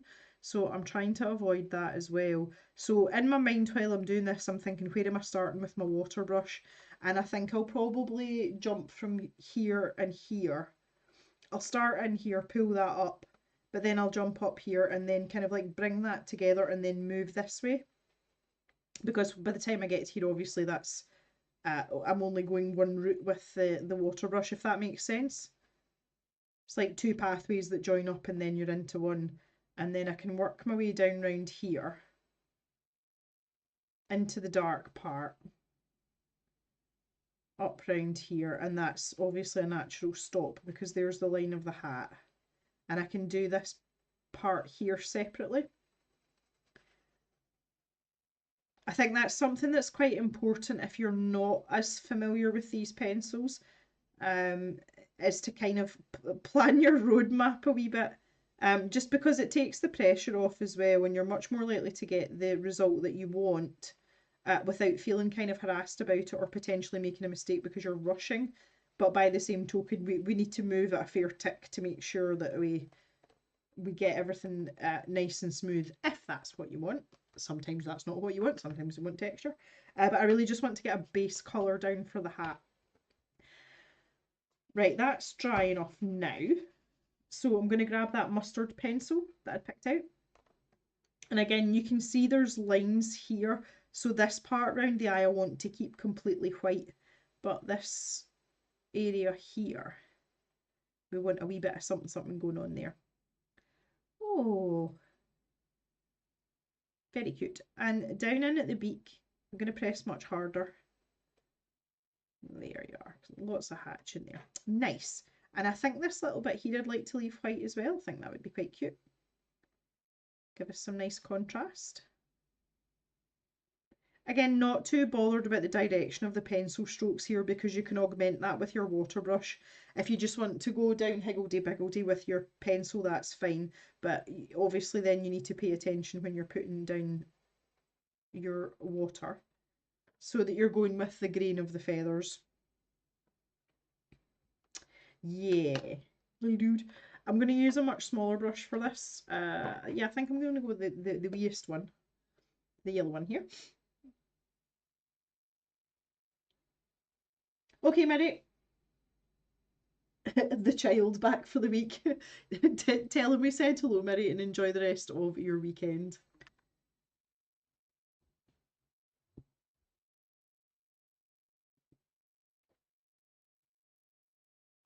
Michelle, we used to have blue raspfish, and the male was such a bully we named him after my ex. Oh, oh. Well, there's definitely stories to be told there. So there we go. And you can see I've used my brush there in exactly the same way as you would if you were hatching. And that's just giving us a little bit of texture. Oh, he's so freaking cute. Beak colour. Owl beak colours vary quite substantially. This might be controversial, but I'm actually going to go for like an indigo blue, and that's to tie in with the colour theme that's gone throughout the entire book. So we've got the Payne's grey, and this set's actually quite blue. I'll just show you this very quickly. There are a lot of blue undertones there, so that's perfect. Bit of a little Payne's grey.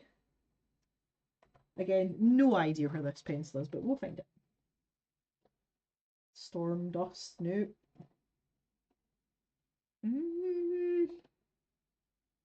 Where have you gone? Oh, there we go. This is one of the pencils that this is my second Payne's grey pencil. It's a pencil I use a lot.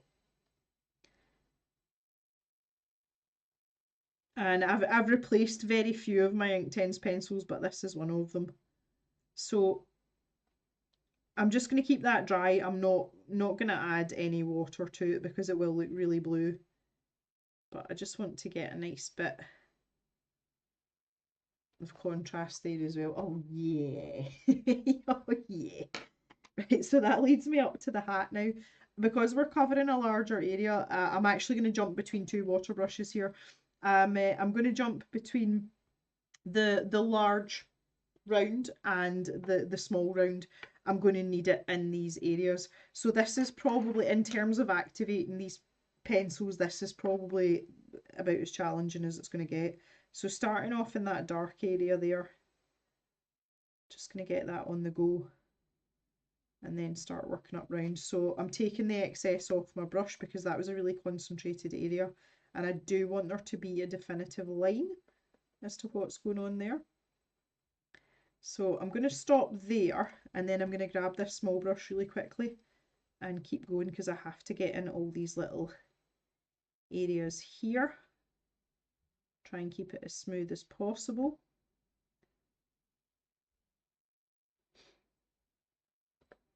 Oh, we've gone over the lines a wee bit. Oh no. We'll figure it out though.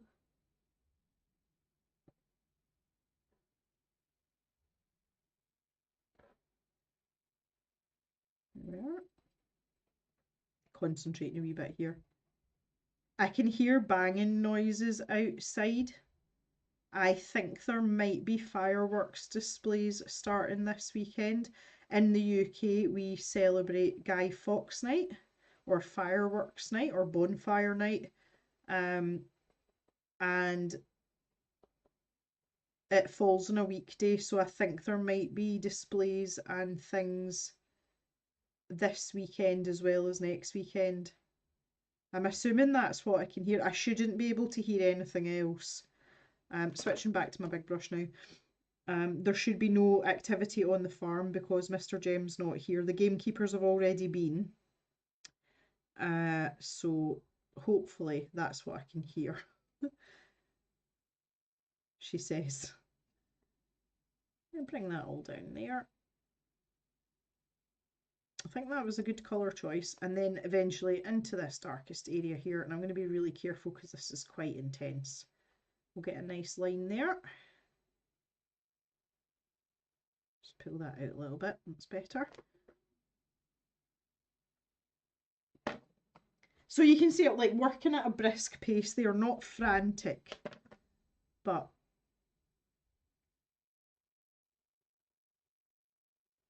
definitely a brisk pace.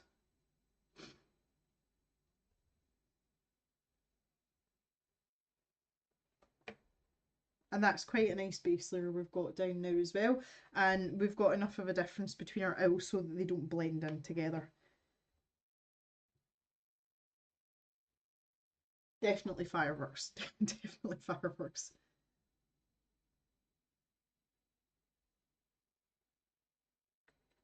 So the owl has Lippy on.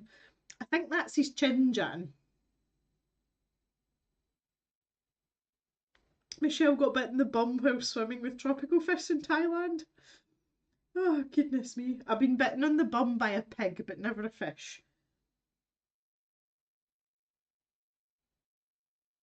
Oh, Rika's neighbours have just been letting off fireworks in their garden. Ah, so she's got 3 scared cats inside. Oh, that's it just makes me so mad. Like it really does. I'm very much like I'm of the firm opinion that sale of fireworks to the general public should be banned, and only organised displays should be allowed, or you should have to get a license if you want to have one. I really, really disagree with the whole fireworks thing. And it's obviously, it's a very biased opinion, but it's because we have livestock and we have animals. The calves especially, I mean, the calves now are big, they're not tiny babies anymore, but they've never heard it before. And if it's close enough to spook them, it's a problem. Yeah, the UK needs to follow suit. Yeah, I mean, they have tried to make it quite difficult to buy fireworks, but there's always one idiot that ruins it for everyone.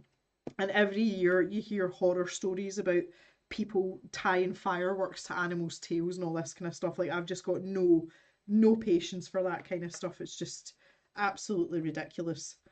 Right. Anyway, let's talk about a later subject. This little heart here, I want it to be bright red. Bright red. Because I actually thought about red feathers here as well. So let's take a look. I was actually looking at the newer pencils because I really like this Persian red colour. When it's at its most intense, it's really, really pretty. So I'm going to go for that.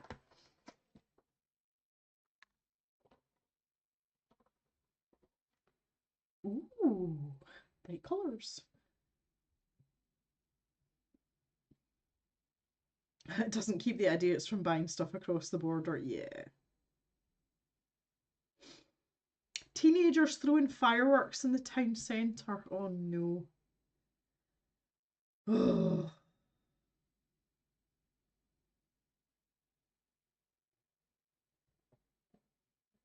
None of Green Hat's cats thus far have been bothered by them. That's good. Jock used to be a bit kind of nervous about them. I don't think his hearing is as good as it was, and he seems to be unperturbed. If they're really close or it's a loud bang, because it's the other thing as well is we have gas cannons on the farm that are set beside the crops, and it's to scare off the crows and the birds from pecking the crop when it's emerging from the ground, and also when it's obviously full seed. And the dogs are quite used to that. But if they hear a shotgun shot, Pip, she's not scared, but she is on alert. And in this configuration, she is at the opposite end of the house right now. So if she hears a loud bang, she will come through and make sure that Jock's okay and make sure that I'm okay, and she'll kind of sit and guard us a little bit, and you can see that she's like tense, but she's not frightened by it. And once you get two or three more, she's like, ah yeah, okay, right, not a threat, it's fine, I'll go back to what I was doing. Our old dog Mist was absolutely terrified of fireworks to the point where she would attack anyone that approached her if that was going on. I don't know why, but yeah, she was absolutely distraught by fireworks, but it's just there's no need for it. There's absolutely no need for it. And the thing is, as well, I don't know what it's like in the rest of the UK, but speaking from like the Scottish perspective, we have no shortage of arranged displays like controlled bonfires.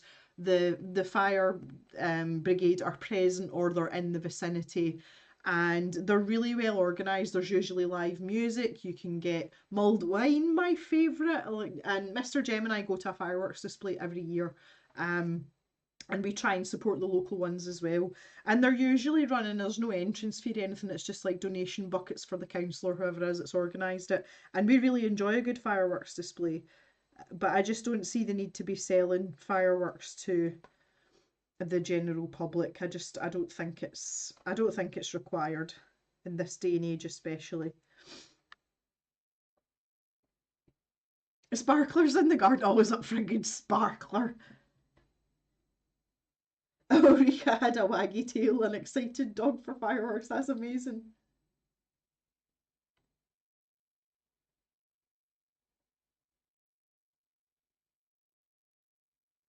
He was a funny old thing.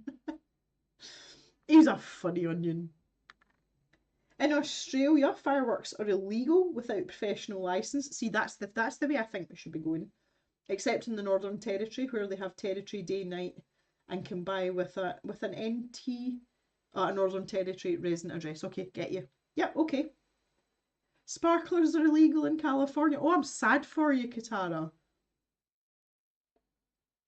Do like a good sparkler. Right, I'm just thinking where else I want to add in this Persian red. I think this wee ribbon here might be a good shout. There's quite a lot of contour. This is complicated. Let's I'm trying to position myself accordingly. Maybe there. Is that good for you guys? Yeah. I'll just get a wee layer down everywhere. So I'm not pressing particularly. Do do do do. What's wrong, Jock? Jock's crying. He's crying and wagging his tail. What's up? Are you good as boy? You want to come see me? No? Okay. Oh, goodest boy. Don't know. Oh, he's getting up now. Oh, here comes Pip. Hi. Did you hear the fireworks, Pippi?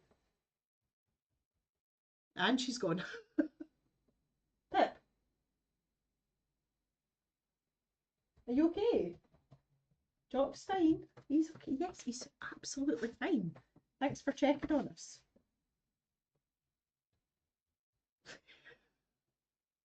It's one of the things I love about Pip. She's so different to Mist.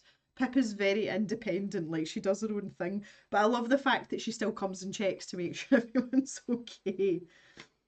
It's like, you guys are fine, okay, screw you, I'm away. She's funny. So I've got my wee brush here. And I'm just going very carefully.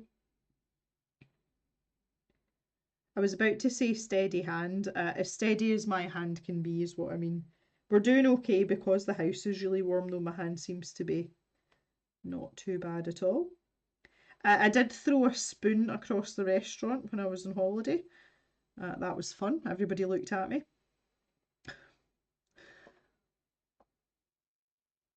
Jock.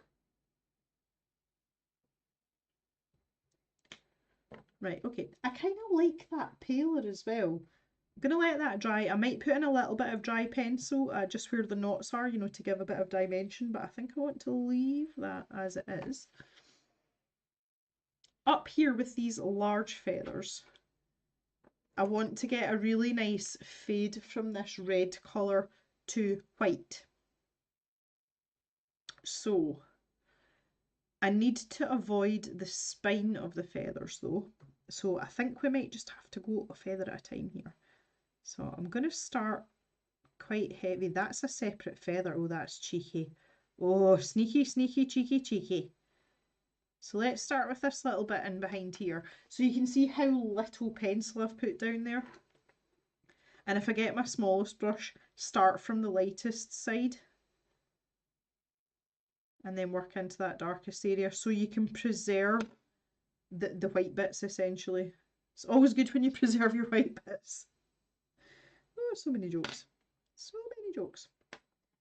Oh, that's going to look real good. I like that. I realise as well that I'm subconsciously channeling the Maltese flag here when I do this. It's not a coincidence. So if I run that along there, wait, and then just lighten that up a little bit. And maybe bring it to about there-ish. Again, not really any rules here, I'm just making this up as I go along. But I think just to work a feather at a time is probably the best idea. And I'll use a slightly darker red in behind here so that we get that nice feel for the shadow effect. Really, when you're doing this kind of thing, it's more about how you use your water brush versus what you're actually doing with your pencil. And loads of you will have seen how haphazard I can be with these pencils, just, you know, I'm just like fling the colour down, don't worry about it.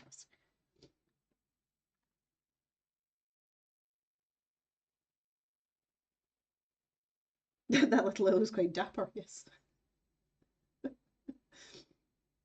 All the doggos, yeah, they're not really playing ball. And Jock's just getting really lazy, honestly. Green Hat, he's just not that bothered anymore.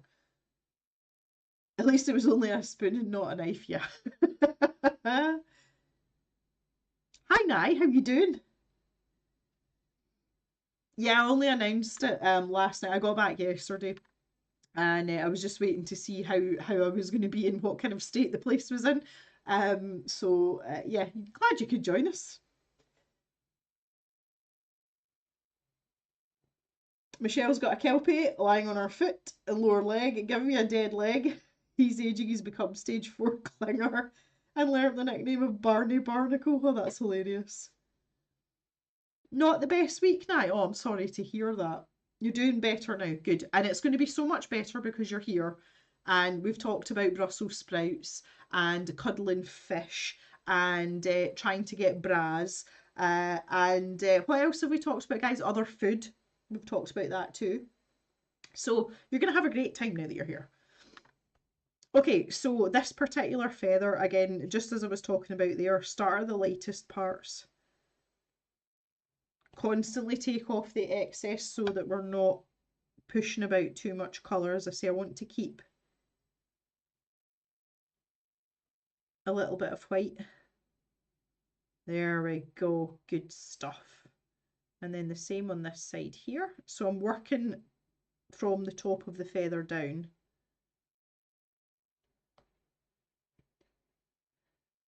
Yeah, this kind of reminds me, has anybody seen the ridiculous bouquets of dyed flowers that you can get in the supermarket? Kind of what it puts me in mind of. Yeah. Yeah, I'm going to pick out a darker red as well. So the Persian red's the one that we've been using, which is this one here. So I'll maybe go like a wine type red. Become more like a burgundy. Oh, chucking stuff about. Come on, Jem. And that was my good hand. When I said wine red, I didn't mean to be so literal, but there is the colour Shiraz. I feel like that's oh, of course I'm super zoomed in. I feel like that's a bit too purpley. I think maybe the chili red pencil, but dry, but dry would be a better choice. So I'll dig that out as well. Where are you, chili red? Also in the correct place. How nice. Right, so because we're going to use this dry, I'm going to leave that and put it down last, because if I put that down in there just now and then go back to the Persian red, there's every chance that I could accidentally activate it, and we don't want that. So we'll stick with the foreground ones first, and we'll get all the wet stuff out the way, and then we can put that other colour in the background. Let's have it really, oh yeah. Roar.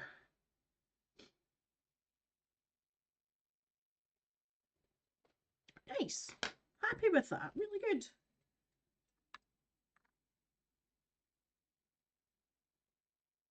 Jan, Jilly.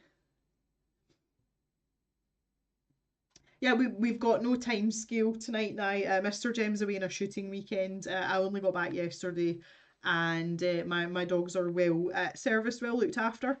So I'm kind of like, we'll wait and see what happens. So yeah, it's all good. So hopefully we can stay for a while and hang out.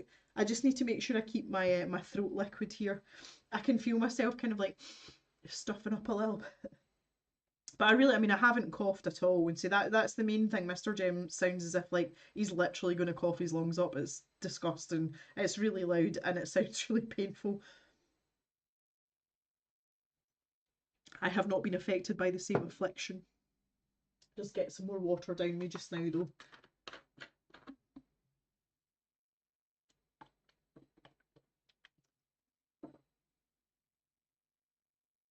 The Shiraz pencil is so pretty. It is. About the time limit, Jan says she's got a haircut at 11:45 tomorrow. No, I think we'll be good for that. Well, I've got to get to the post office, and my post office does open at 5:30 in the morning. So yeah, we'll use that as a benchmark. We'll go with that. See, I'm not really caught up properly. I ended up going to bed really early last night. Well, really early for me, and bar being up during the night when Mr. Jem woke me up. He was snoring because he's really congested, and he was snoring really loudly. But he woke himself up, snoring into a cough, which woke me up. But that was only like an interlude, and I managed to fall back asleep, and I slept through to like my normal time, which is nice. So long may that continue. But it's going to be weird. I never, and it's the same for both of us. Mr. Jem and I don't sleep properly when the other person isn't in the bed. It doesn't matter which one of us goes away, like neither of us get a good night's sleep. I'll be okay tomorrow night, but tonight I'm gonna like wake up and be like, am I on my own? Oh yeah, that's right, I'm on my own. Where is he? Oh no, he's not there. That's kind of like standard procedure. So we'll see how that goes as well. I've also found it quite cold since I've got back. Obviously going from like 24, 25, and I think it's about 8 degrees outside just now. but we've got like quite a big bed. It's a super king, and I find that if you're in it on your own, you get cold quite quickly. So I've got an extra blanket looked out that I can wrap myself in and then pull the duvet on so that I don't get cold tonight. See, preparations. Right, I'm gonna skip this feather because this one's still drying. This is kind of in behind, but kind of I don't feel that that warrants Shiraz straight away. So let's go with the Persian red. Excuse me one moment.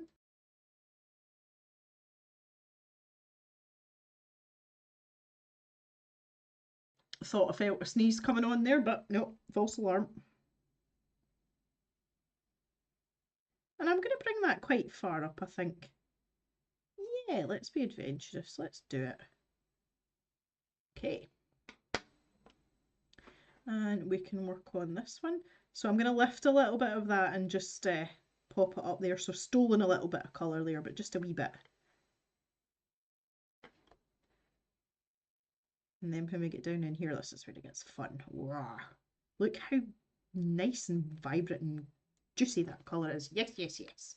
Yes, yes, and more yes. So these stripy ones that are going on up here, not sure what I'm going to do with those. These remind me, and I don't know why, it's... Are you okay, Jock? I don't know if you guys heard that there, but that was like a proper grumble. What are you grumbling for? Are you sad? Do you need cuddles? Cuddles. Do you need cuddles? Oh, look at this boy. Yeah, okay. He's so needy. So needy. Yeah, these feathers remind me of the Disney Robin Hood film.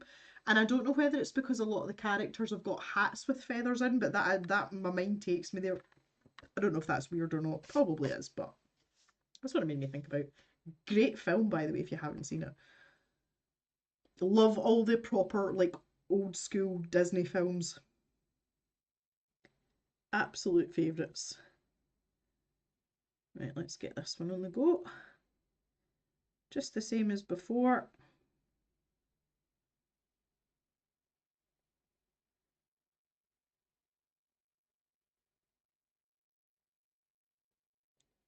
A little bit of colour up there.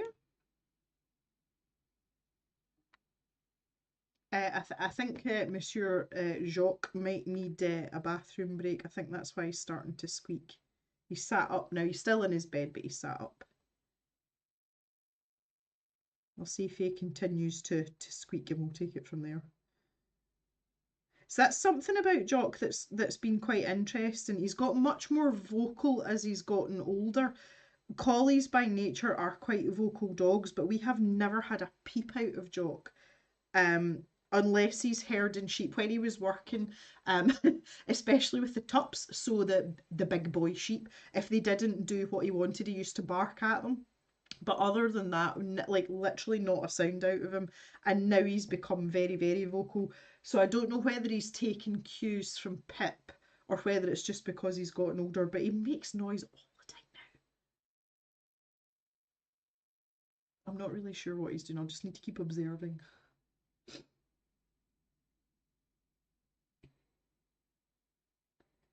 We have the paper shop that's open that early on the basis they're getting the papers ready, so may as well be open. Logical, Jan. Brilliant film, yes. I'm now humming the songs. Yodelally, yodelally, you only want a day. Is that the one with the king as a line? Yep, that's him. Hi Black Rose, how you doing? Went to the gym and still made it to the stream. Congratulations. Top two feathers remind me of our lyrebird's tail feathers. Okay. Yes, Jan Scott, it is. Such a good film. Haven't seen it in ages. Might watch it just because I can. Right, okay, I think I'm quite happy with what's going on there. In the back feathers, this one should be dry now. Yeah, okay. So because I'm going to use the Shiraz pencil dry, I just want a bit of a layer in there. Again, we're all very technical and professional here, obviously.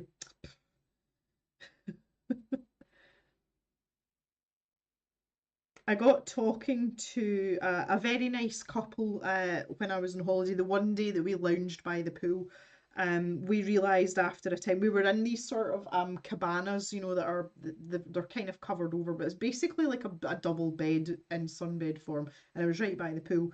But where we were, there was two side by side, so the couple that were in the one next to us, we realised quite quickly that they spoke English, but they were also English.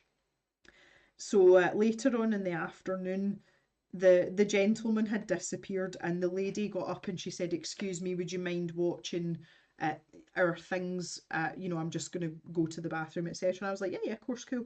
So we ended up talking to them when we got back and got onto the discussion of occupations. So I had to go through my usual, well, I kind of do this, but I also do this. And I tried to keep it as concise as possible and not be long-winded about it. And I never ever say, oh, and I'm an artist. Like I never say that because I think it sounds really pompous. I always say I've got a small art business. That's the phrase that I use. But I always have to expand on that. So I went through the explanation of it because I always feel as like I have to justify it, and I don't know why, but I just do.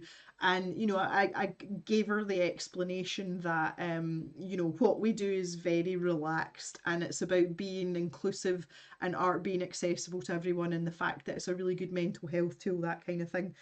And Mr. Jem sat beside me, you see me like, oh God, here she goes.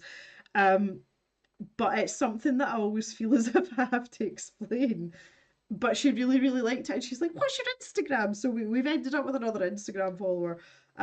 So that was really nice as well. But I never ever go down the route of, oh yes, I'm an artist, I'm a painter, and I don't know why I have this aversion to it. Like I really don't. But I always feel the need to explain that what we do is very sort of relaxed and definitely from like the hobby angle, and it's about enjoying yourself. And when I'm talking about, you know, the things that I'm doing here, like that, it's just, it's the way I am. I can't imagine doing like a really rigid, stiff, like gruff tutorial on something because it's just not me at all. But the downside to that obviously is you guys get like wishy-washy descriptions of what I'm doing. Yeah, I'm just gonna chuck a bit of this down here because that's just what we do. So for that, I'm sorry, but it just kind of works. But I think it's because a lot of people, when someone says to you, I'm an artist, in my mind, I automatically go to oil paintings in galleries or someone that's got a big fancy studio somewhere and, you know, paints prolifically and, you know, that kind of thing. And I feel as if that in this modern age and being a YouTube artist primarily, I think I've kind of stepped away from that a bit now, you know, just naturally. But I just feel as if it always warrants some sort of explanation.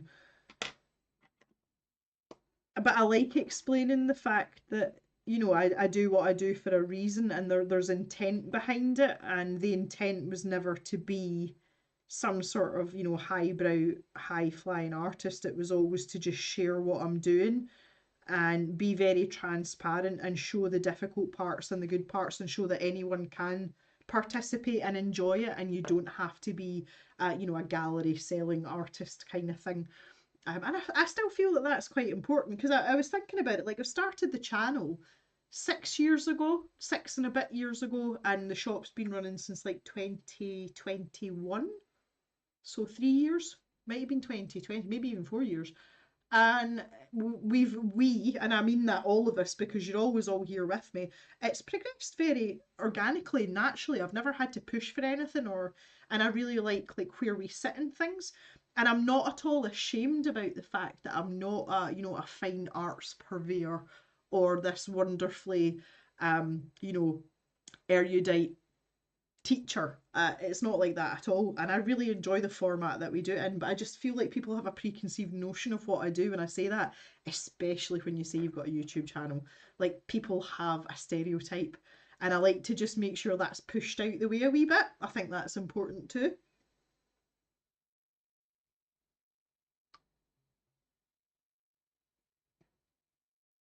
Ulrika knows what she's going to be watching if she can't sleep tonight. Love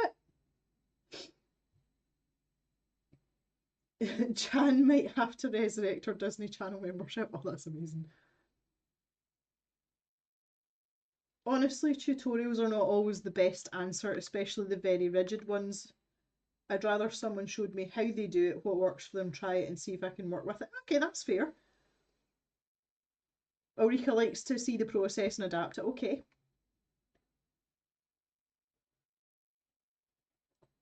You can't learn from someone you don't vibe with. Enjoy your supper, Ulrika. We might still be here if you want to join us later. If not, have a good weekend. Yeah, well, see, I was always taught before I went back to university and did my degree, I was a salesperson. That's what I did. I was rigidly old-fashioned. I was the very last of the knock the door salespeople, and I used to sell insurance as a young whippersnapper. And I was always taught that people buy from people. And coming onto YouTube in a very limited capacity in terms of experience and art in general, I knew from the very beginning that the best thing to do was just be myself, because it's very difficult to keep up a facade if you don't be yourself. But also that you're never going to please everyone, but if you are your authentic self, that's a very cliched phrase, you will attract your people. And that's why I've never ever pushed, like, back when YouTube was a bit more sort of uh you know uh in vogue, and people were making a lot of money from it. Everywhere you turned on other social media, it was just people pushing their YouTube channel, their YouTube videos, and I just found it really cringy. Because to me, it kind of like, it almost like reeks of like a little bit of desperation. And just because of the sales background that I have, I always knew that if I was just myself and I stayed true to myself, the people that wanted to join in would find me, like they would find a way, and the people that did join me would be my people. And you guys are definitely my people. And I'm really glad that I did that, because if you don't do that, it's like an added stress as well. Um, and it was exactly the same selling insurance is exactly the same selling cars as well. You're never going to please everyone all of the time, and that goes for everything, not just selling things or making YouTube videos. And you shouldn't try and please everyone all of the time, because you then become mediocre at everything rather than really good at what you should be good at.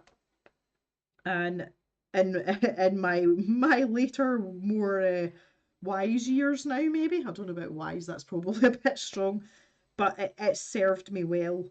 And I would highly recommend that to anyone that wants to do anything in any sort of online presence. Don't try and hype something up that's not who you are, because you will become exhausted and you will trip yourself up, and you won't attract the right people to what it is you're actually trying to get out there.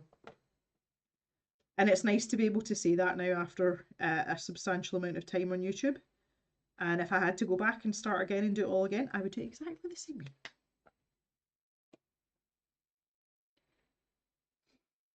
Jan's just starting with gouache, so following Sarah Burns. Sarah Burns is great for gouache stuff. And she's lovely. She really is lovely. Always be yourself and your tribe will find you. Exactly, Michelle. That was a much more concise way of saying what I've just rambled on about for the last 5 minutes. Thank you. Again, part of who I am. There's always a wee bit of the rambling Scotswoman in there, but you guys don't seem to mind, so I'm sure you'd tell me to shut my pie hole if it was becoming a problem. Shut your pie hole, Jem.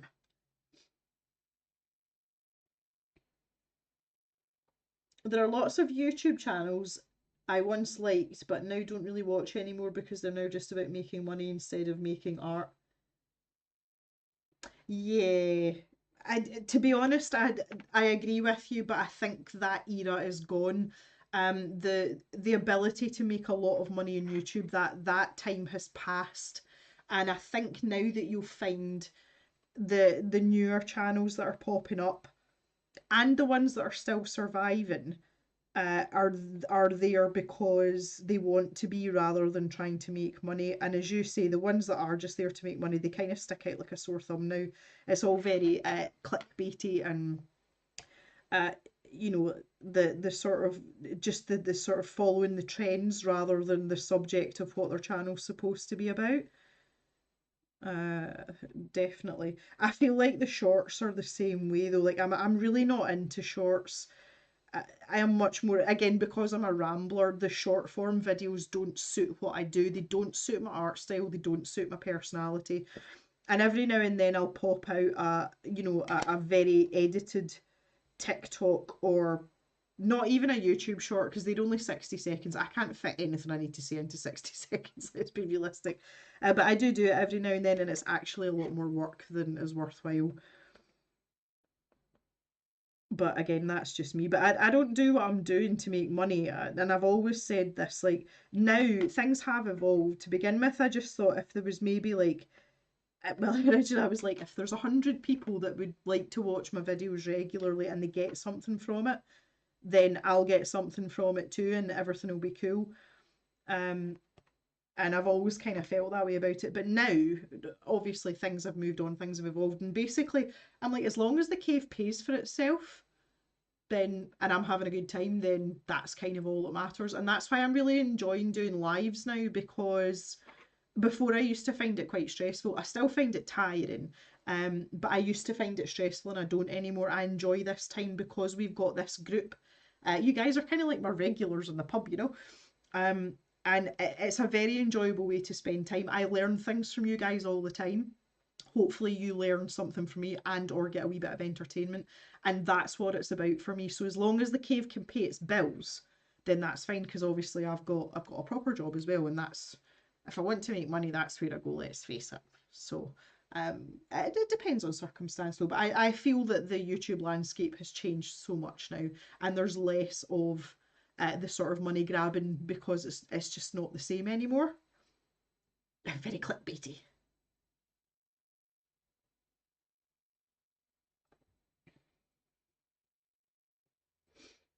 I used to love watching Jazza, but I can't right now. It's not my thing anymore. Well, see, with Jazza, I felt like he refined his audience, and you've got to remember that he had a kids art show on Australian TV before he started YouTube, so he already had a following. But I feel that he kind of went back to his roots a little bit and aimed his content at much, much younger viewers. And I kind of like noped out at that point because the entertainment novelty had worn off for me. I respect him. He's a very talented artist and he's a good businessman and he's done well. But I think he kind of got a bit too sucked into the YouTube thing. He maybe didn't put all his eggs in one basket, but I think he like banked on more than he should have as time went on. And maybe, again, maybe greed's too strong a word, but I feel as if he was like relying a little bit too heavily on it. And when you've been on YouTube for as long as he has, it's very difficult to reinvent yourself and have fresh content in order to keep the revenue up. And that's part and parcel of the challenge of relying on YouTube for an income.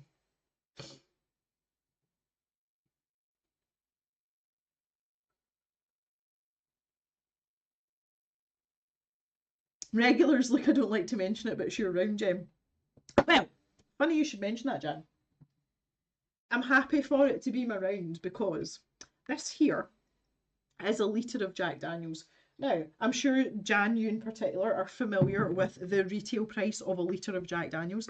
In my local supermarket, I can buy a litre for £32 of our great British pounds.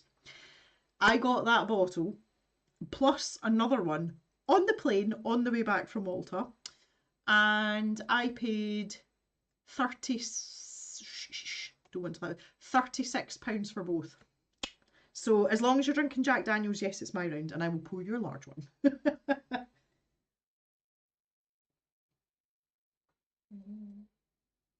I'm glad you enjoy my videos. Thanks, Black Rose. A community. Oh no, we're back to the moo puns. Yeah, Thea's mentioning about Jazza like asking for money at one point. I missed all of that. I mean, I didn't watch any of those videos, but I know that he'd made a video basically talking about the YouTube landscape and algorithms changing and how it was impacting him. But you've got to be able to like be flexible and adapt and move. And I just feel like he got himself stuck and it was kind of his own fault. And that sounds really horrible to say, but you have to hedge your bets. None of us have got a glass ball, a crystal ball, so yeah, I see both sides of it, and obviously as a YouTuber myself, I sympathise, but I never placed the same value and weight in YouTube. But then again, I came in much later, so maybe I had a different perspective. Right, I've got my Shiraz pencil here now. I'm going to give this a really, it's got quite a pointy point on it, but I need like a super pointy point. I can't find my sharpener. I feel that the Jack Daniels might be starting to impair me a little bit. I'm just letting you guys know. Obviously, I will not be drunk and disorderly at any point, but I can feel it. Oh, look at that. Pointy point. That's beautiful. That's exactly what I was looking for.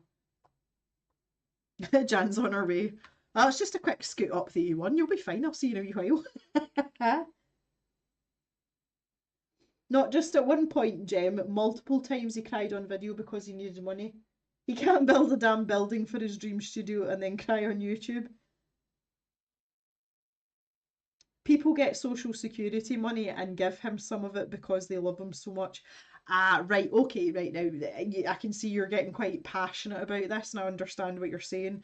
As a content creator, I hate that phrase as well. As someone who does YouTube videos, especially art videos, we cannot control what people want to give us. And it's very difficult. Um, there's been numerous times where people have tried to send me things and I'm like, please don't, like, you don't need to do that. If you watch the video, let the ads run. That's fine. And some people give super chats or super stickers, which I'm always very grateful for, and it's nice to feel appreciated. But I have no control over that person's budget or how much money they've got or how they want to spend their money. That's not like anyone's business apart from that person.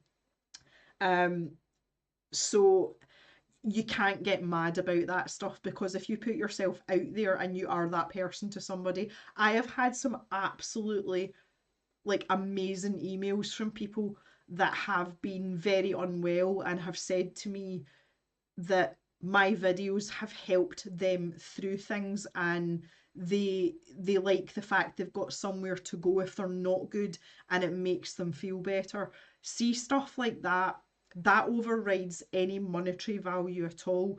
But because people have an appreciation for you just because you've put stuff out on the internet, they do. And I mean, I'm the same. I'm quite a generous person. I'm a kind person. I like to give people stuff because it makes me feel good too. Not gonna lie, it's not a selfless act. But as the YouTuber or the artist or whatever, you have very little control over that, and there's a sort of guilt attachment, and that amplifies out the bigger that you get. So you have even less control over it, especially if you've got millions of subscribers. There's very little you can do about that. So you can't really get mad about stuff like that. But definitely what you're saying about, going and bleating about, oh, YouTube algorithm, I don't have any money. Absolutely in agreement with you. But it's a really odd position to be in when people are trying to give you stuff and you're like, no, like I'm kind of on here for my own fun. Like, don't do that. But again, that's one of the things though, and is to be fair, give Jazza his due. He's always been quite transparent about what goes on behind the scenes, and I've always been the same with you guys as well. If we need a new microphone or a new laptop, I'll let you guys know. Be like, right, we're on beans on toast, guys. Like we have to do something about this, and but that's the reality of it, and I wouldn't try and pretend that I'm doing better than I'm actually doing just to like save face. But I would never ask anyone for money ever. I just need to do better and augment what I do with my business to generate more money, and that doesn't involve begging for it. So, totally with you on that. Okay, this pencil has given me exactly what I wanted. Yes, yes, yes, yes. So I went on a bit of a rant there, sorry. I'm not crying on video for money. No, I would never do that. I don't need to.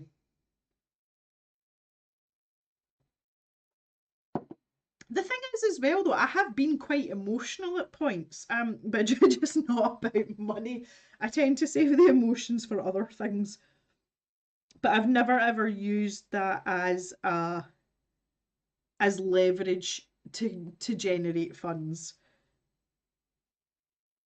But when you like see when we did it like the cave streams for charity, like it's quite overwhelming when people are really generous. And obviously, I mean that money wasn't coming to me, but to have that show of support from people who essentially are faceless strangers, but you're kind of not strangers at the same time.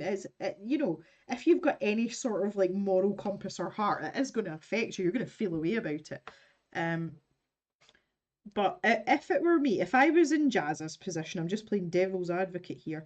If I was in his position, I would be looking for other avenues. That's what a good business person does. You move and you adapt. You don't grovel.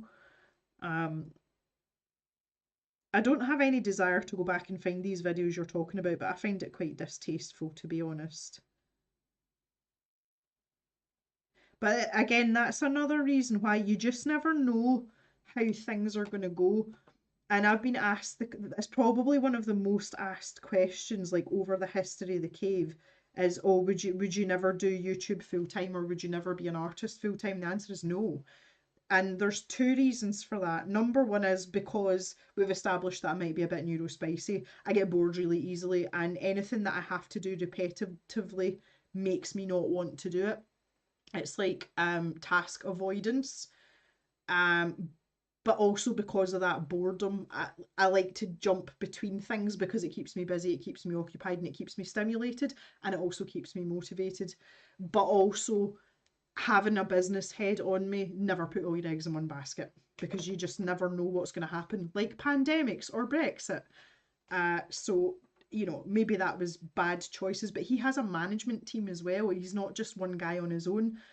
So I think there's maybe poor decision making on the business front from the people that he actually employs as well, and maybe he's put too much faith in them too. But who knows?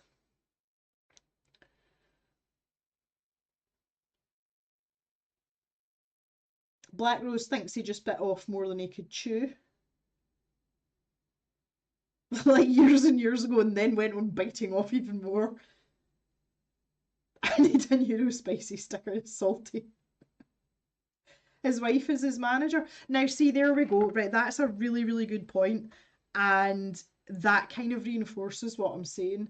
If his wife is his manager, there is an instant conflict of interest there because the needs and wants of the family versus the needs and wants of the business are then conflated, and that's two completely separate things. You should never, ever, ever have a family member as your manager. And as someone who comes from a family business, my parents have run their business together for years and they fight like cat and dog all the time about it. Absolutely 100% no. You need someone impartial that is at least one step removed from the situation who can make clear business decisions without any bias. That's just my 2 cents on it. Just saying. Well, the other thing as well is, see if like you do have a huge conflict and you end up falling out about it, it has huge ramifications on a personal level, not just a business level. I don't want that. Like Mr. Jem and I work together sometimes, and it is very occasionally that I'll go out and, you know, you guys know I'll go out and help on the farm. We work very well together, but we only work together occasionally, and that's probably part of the reason why we work so well together. Exactly, Black Rose. That you've just said exactly what I was going to say, so I don't need to say it. So true. Right, I'm going to put a wee bit of the chili red in here. Yeah, so I don't know what's in store for Jazza. As I say, I don't watch his videos at all. I don't even follow him on YouTube anymore. I just felt as if like speaking specifically about his content, I just felt as if I outgrew it. It didn't serve a purpose for me anymore, and it didn't serve me in an entertainment sense either. So, yeah. But that's normal as well because even as an interest as artists, we all grow and evolve and our tastes change as well. I had a comment from someone, a lady called Alice, and she was very open with me and she's like, I don't watch your videos anymore because you've taught me lots of things and I'm not learning anything from you now. And I'm not interested in buying new products, so I don't really watch your videos anymore, but I'll still hit a like on them. And it was actually quite refreshing to have that point of view. Because feedback like that is constructive and it's honest. And we all do go through cycles, and there's a lot of YouTubers I follow now that I wouldn't have followed 5 years ago. And I think that's perfectly normal. But we were talking earlier about finding your people. You'll always have that core that that you appeal to them as a person, and you're never going to lose that. But when the YouTube algorithm pulls in all these people and then spits them back out, you don't have that same core audience, and you're talking about mega money in the case of Jazza, so he's going to be hit harder by that than someone like me.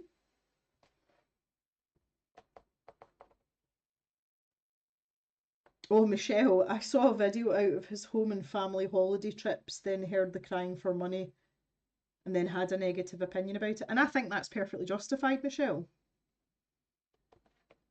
Right, I'm going to take a wee zoom out here. Oh, oh look, he's so handsome. So handsome. Right, I need to come back down here and finish off this little bit of a hat. So I'm going to grab this dark chocolate pencil again. So obviously this is curled round, so that's a shadow area. We've got one of these little hidden bugs here. I'm going to work around it. And then as I get towards the edge of the hatching, I'm just going to let up a wee bit. Nice and light round that rim there. We want that nice and chocolatey. Or chocolatey. All the way up there. Good stuff. So again, back with my wee brush, my yellow brush. Just have a wee sweep along that edge there. And then we'll work down into this really dark area. So we can manipulate this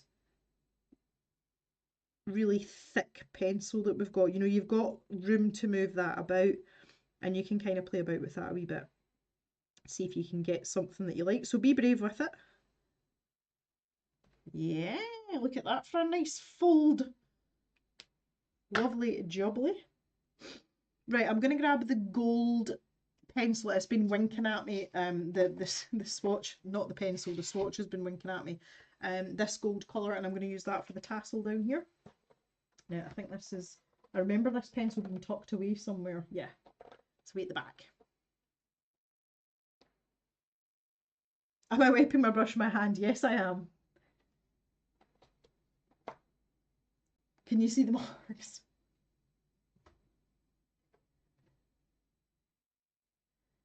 Oh, nah, the Ink House was the only book I managed to carry with me all the way from Brazil. Oh, that's amazing. That's so cute. I like it. Okay. Not gonna get too fancy with this here. Just gonna get a layer down. This is a really beautiful colour. Like, I really, really like it. So I'm just wanging that down. I'm gonna activate it, and then I'm gonna go in with a darker colour just to kind of add a little bit of an accent to. I'm running out of stuff. What's in here? Yeah, I do. Yeah, I only use a rag or a scrap of paper, Thea, if I'm going from like colours that are very extreme, so like from a very desaturated colour to like a really deep colour. I'll make sure I've got everything off the bristles before I continue. But when I'm just doing stuff like this, yeah, she's bragging mad. It's fine. It's not an issue, it's like a non-issue. I kind of feel as if I want some metallic paint for these brooches. That's kind of how I'm feeling about it. I'm going to carry on the red theme though. I feel as if that's a thing, and I'm going to do this. X marks the spot. I might have to get some water again.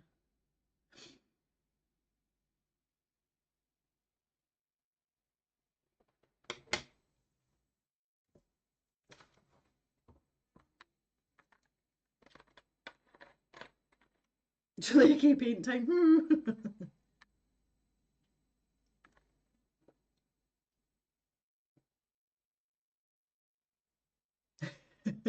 Oh, no, that's nice. That's lovely.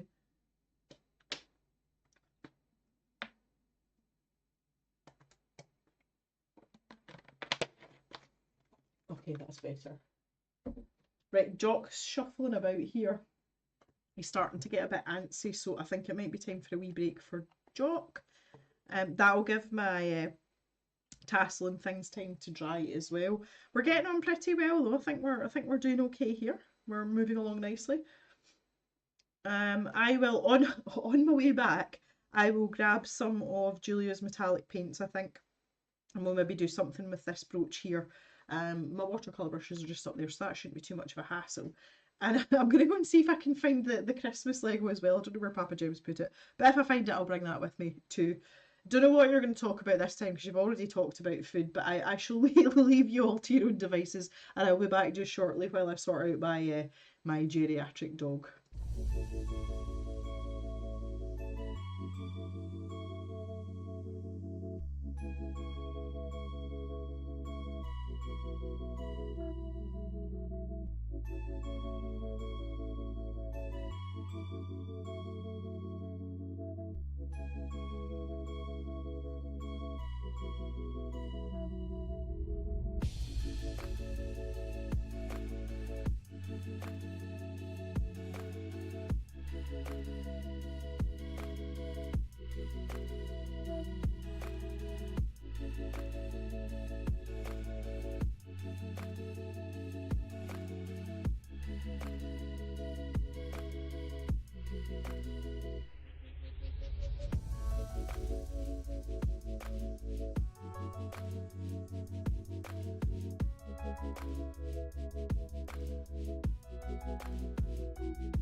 Okay, that's us. We are all sorted.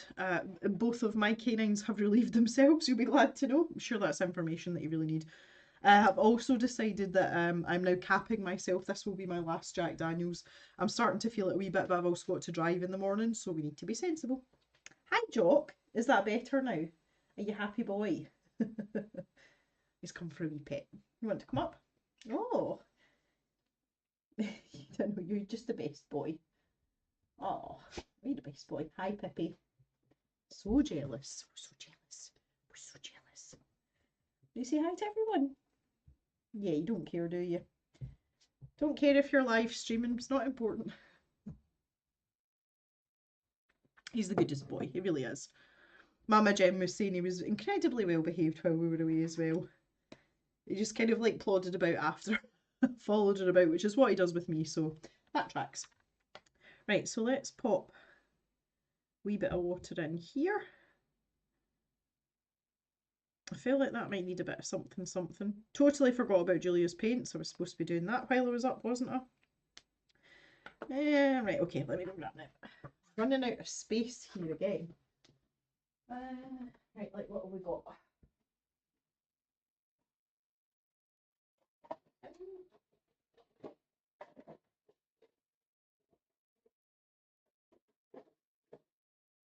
Oh. Something else I really wanted to show you as well. I spoke a wee while ago about Papa Gemini's 3D printer. He made a metallic hedgehog. It's shiny and it's a hedgehog. And he just brought me this, I've just to keep it. That was one of his first efforts, so he's very proud of himself, and I think you'll agree it's quite pretty. That's going to go on the shelf with all the other bits and pieces that I've got. Because he kind of thought about making it into a pencil sharpener. And I have feelings about pencil sharpeners, and I told him no. just a shiny hedgehog, why not? Why not? Okay, I'm going to grab a weenie paintbrush, or a weenie-ish paintbrush. Let's go this one here. What's this I've got? So this is a Van Gogh by Talons. That's number 4. That'll do. Not fussy. We'll use that for some shiny in just a wee minute. I'm not really sure what I want to do colour wise for this part here. And also, has anybody got any suggestions for these feathers? I would take any suggestions whether I should add colour, or I feel like they should have colour in them, but I just don't know what I want, truthfully. So I'll let you guys pop in to the comments on that if you've got any colour suggestions up there. So we've got all the shinies, we've got all Julia's shinies. I now have another tin of shinies, but this is the main tin. Merida might be a nice shout just for something a wee bit different, because I'm kind of thinking stick with maybe the blues here, but definitely gold for the pin. For this tassel down here, I know I'm jumping about a lot here, guys, but my brain's kind of going, boo. I'm going to go back to the mustard pencil, and I'm just going to use that dry to pop in a little bit of definition on some of these tassels, because obviously this is just like a wound bit of braid or thread or whatever you want to call it. So we just want that looking a bit more 3D. Doesn't have to be perfect. I might even use that dry in. You know, that's a good idea, look. Let's pop some of that in there. I feel like this is just like a really gaudy Christmas decoration. I don't know whether it's because we were talking about the Christmas stuff earlier, but maybe I'll just do a wee bit of that, because why not? Why not? Yeah. Okay. Not mad about that. I'm going to go back to my my chili red pencil now as well, and just add in a little bit here. Just where that hatching is. Maybe want a little bit more than that. It looks quite washed out, this cross. I'm not sure that I like that too much. Man, I'm gonna have to get some more water. Really dry. Dry.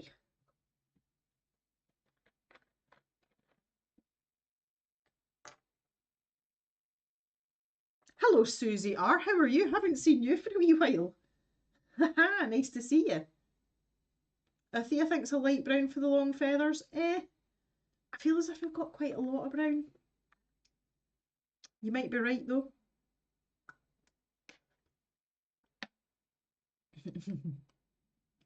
I love Merida. Yes.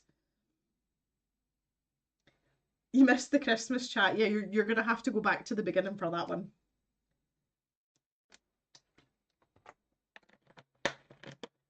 I don't know. I feel like blue. I don't know.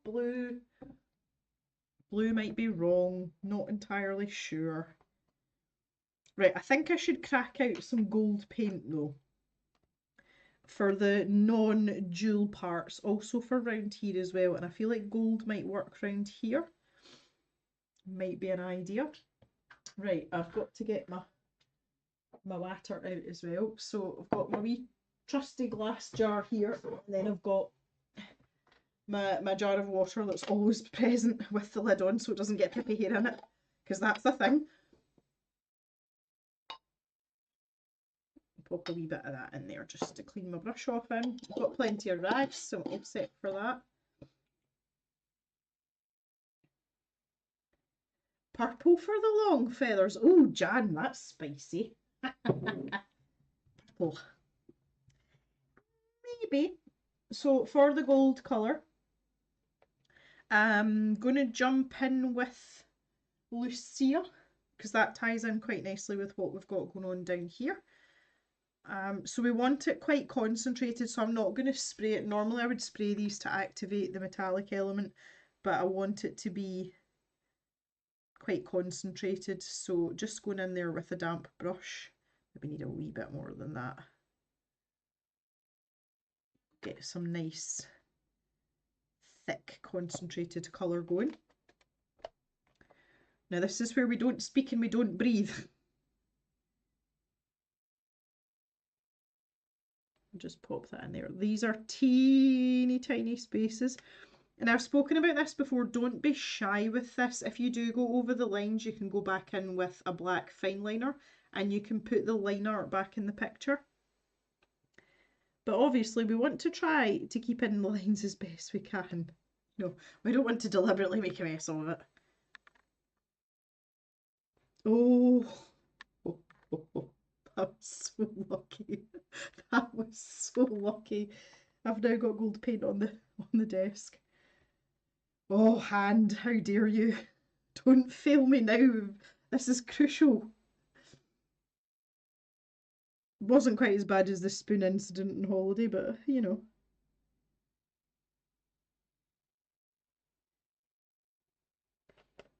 I was telling a bartender we met on holiday.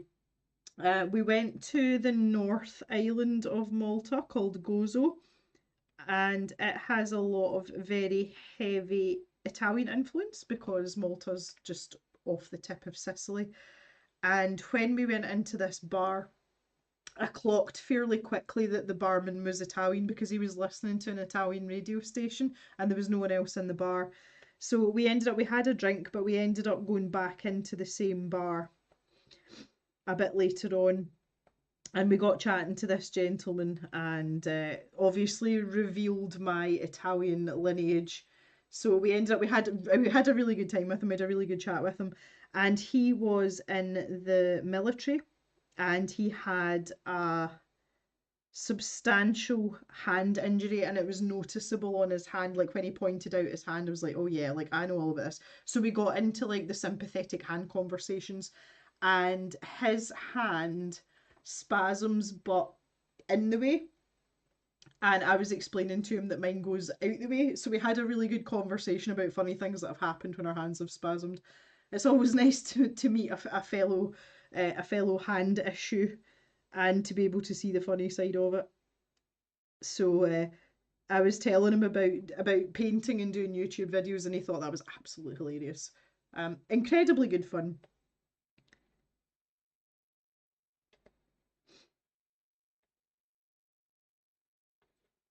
It's kind of difficult to tell what's going on in other points here. I don't want to overdo it.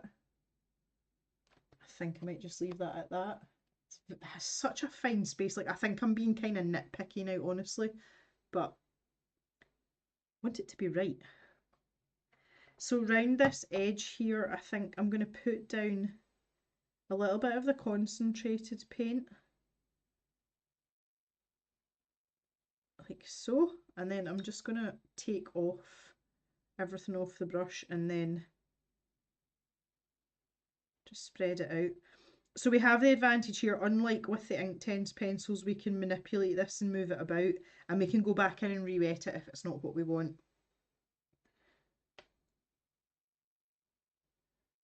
But I feel like this might be what I want. It makes me instantly want to add another colour on this kind of like concertina bit as well. Jan was talking about purple there, and I might put a bit of purple in there, and then I can tie that in with these ridiculous feathers at the top. That sounds like a pretty good shout as well, and that'll give us a little bit of contrast, because although this is metallic obviously and the Inktense isn't, you will see that difference in the light, but when you're looking at it flat on like this it might not be obvious and it looks quite samey. So we might do a little bit of work on that, see what we can do. Ooh.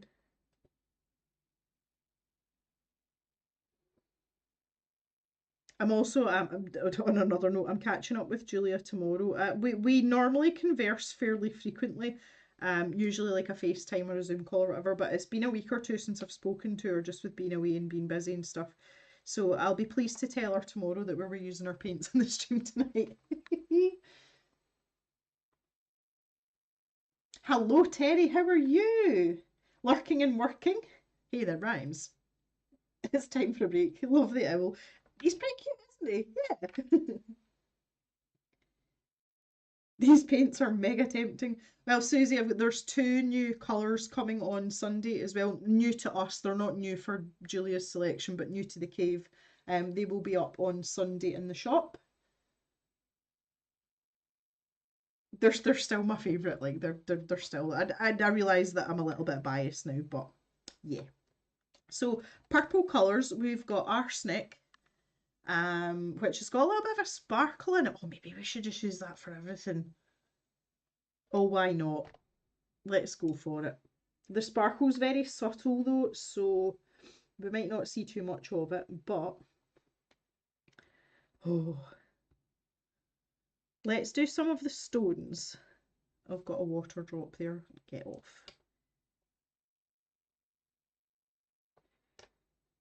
That one in the middle, and maybe these teardrop shaped ones. See, that's kind of, it's kind of undefined in places here, which is and I don't want to discredit the artist, sorry Rory, but when you get into really detailed areas like this that have got a lot of hatch, and you have a tendency just to go, oh, that kind of looks like that. And when you are colouring things in, it makes it a little bit difficult to really separate stuff out. So we're just going to go with that vibe. And as long as we've got the feeling of it, then everything will be okay. I feel like these other stones need to be blue. Maybe. Right, so let's pop a little bit of this in here as well. This actually looks blue, which I'm not mad about because that kind of ties in with what's going on here. So maybe this was not a bad idea at all.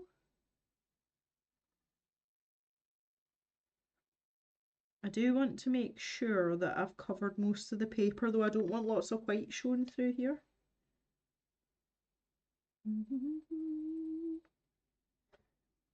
He's such a dapper little dude.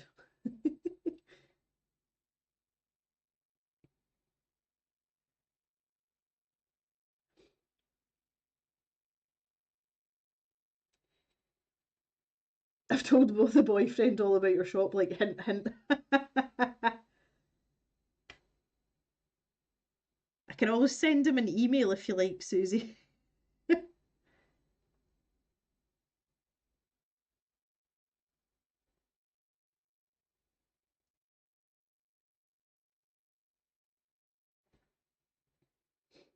It's quite a delicate little process, this. I'm quite enjoying it. As long as my hand behaves itself for the next 10 minutes, I'll be fine.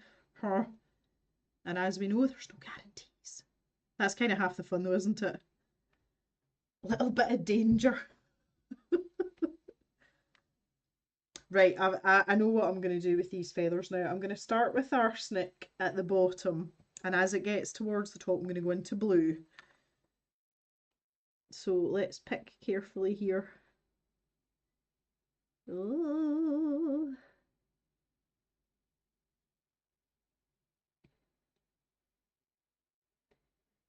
Concentrate. Oh, you guys can't even see that. God damn it. I keep forgetting that I'm zoomed in so far. Jeez, oh. See, once again, always the consummate professional. Oh, that's a bit too concentrated. We're going to get lots of sparkle because of that, though.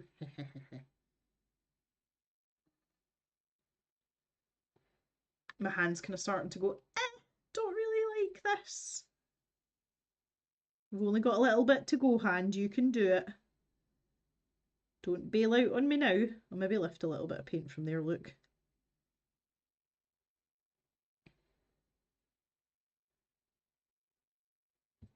So I feel like I can go purple up to this part where it twists over. That might work. Do you know what?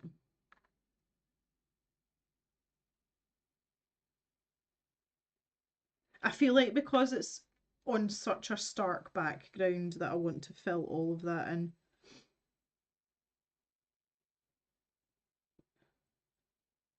Yeah, because that's going to give us nice contrast there as well with this feather.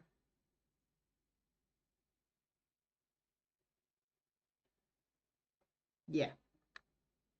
Yep. And it's just giving off a tiny wee bit of sparkle. You probably won't be able to see that until I let it dry and tilt the page about a wee bit, but it's there. I can assure you it's there. And then what I'll do is pick. Now the question is, what's going to go with arsenic? Oh, maybe Wentworth. This one. Oh, kind of like that idea too. Let's go. A regal owl. Good night, Susan. Thanks for coming and joining in. It was lovely to see you.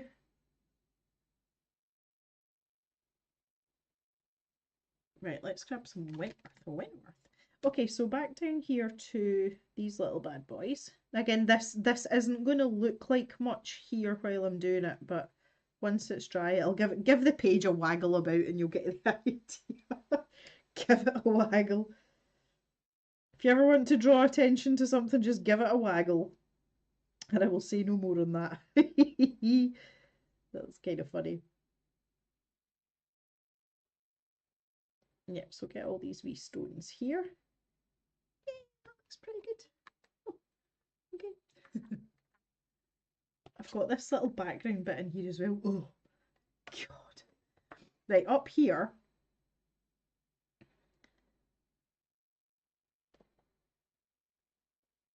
That's a lovely follow on from that. I'm pleased with that. Okay, that was a good choice. I am happy with my paint choice. It's not something I can say very often when I do it on a whim, to be honest. But yeah, good stuff. And I'll just let this naturally dissipate out. Excuse me. Oh, good grief. That came from nowhere. Obviously, as we go along, this becomes less concentrated. Again, I kind of feel that's fitting though for what we're doing.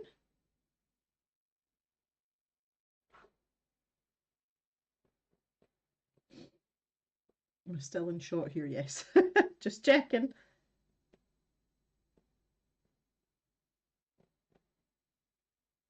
All the way up. To the wee itty bitty bits. That's, oh yes, okay, good. Like it a lot. Excuse me.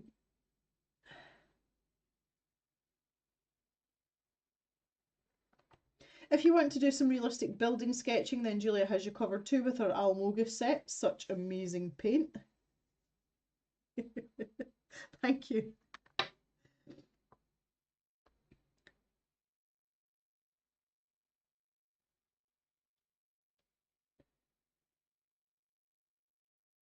I appreciate that the set of Julia's paints that Jan's talking about, I appreciate them so much more now that I've been to Sweden.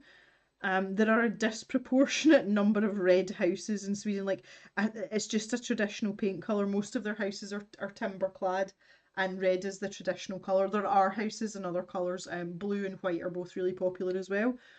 Um, but Julia has nailed that red paint colour. Her house is also that colour, so I don't know whether she went out and just like colour matched herself. But she's absolutely nailed it, and it really does encompass like the Swedish house feel. And the houses are absolutely gorgeous, like they really are.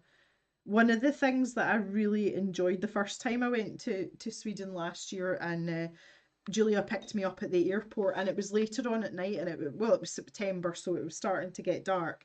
But the Swedes have these tiny little lamps. If you've got IKEA in your country, you'll have seen these lamps. They're like really small table lamps, like they're tiny, but they're always very narrow at the bottom.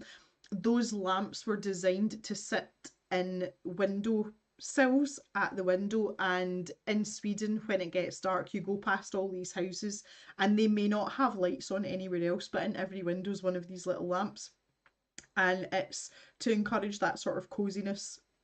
And like it kind of encompasses like a Swedish winter, and I absolutely love it because I am a lamp person. Like I love soft diffuse lighting. When I had my hand injury years ago and I had surgery on it, one of the medications that they had me on gave me like an aversion to bright lights, and it's something that's really stuck with me. Like I hate bright lights. So you know, I'm the first person to have sunglasses on or whatever. So when I went to Sweden I was like, oh, this is me. Like this is where I belong. And it's so inviting. Even when you're driving along the sort of rural country roads, you're surrounded by trees. There are so many trees in Sweden, and it feels quite sort of closed in. But in between all the trees, you see these little houses sitting, and they've got all these little tiny lamps in the window, and it's so welcoming, and it's really really cozy, and I absolutely love it. So there's another useless piece of information for you about Sweden.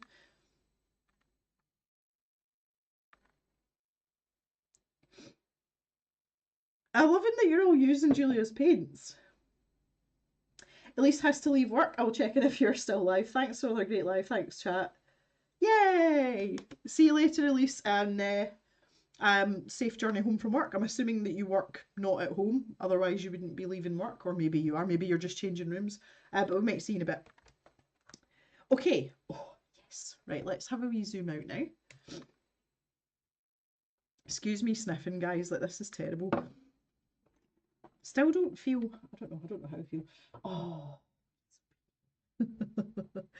I've got this tiny little bit in the background here. I don't really know what I want to do with it. I don't even know if I want to do anything with it, honestly. I don't feel like more gold is the answer. Maybe just the Payne's Grey. Make sure everything's dry here before I start. I need a pointy point also. Get my Tegal sharpener back on the go. I used Nat as a background not too long ago. Yay!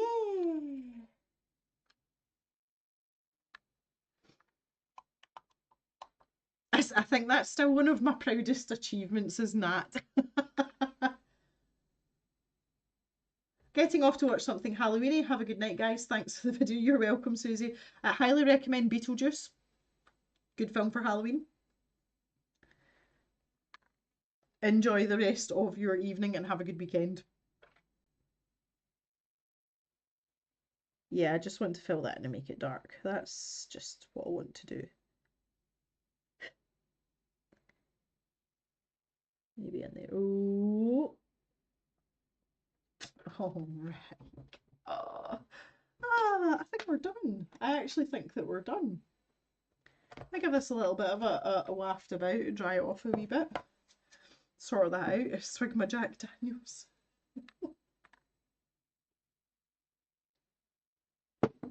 Yeah, I'm quite happy with that. Not the colour palette I had initially envisaged, but to be fair, I only had like a half-jacked idea of what I was going to do, so hey, I'll take it. And the thing I always think about as well, I don't know if anyone else does this, but see when you've got a double page, I often think about what's going to go on in the other page. I have coloured in a hairy cat. I don't know if it's the same hairy cat.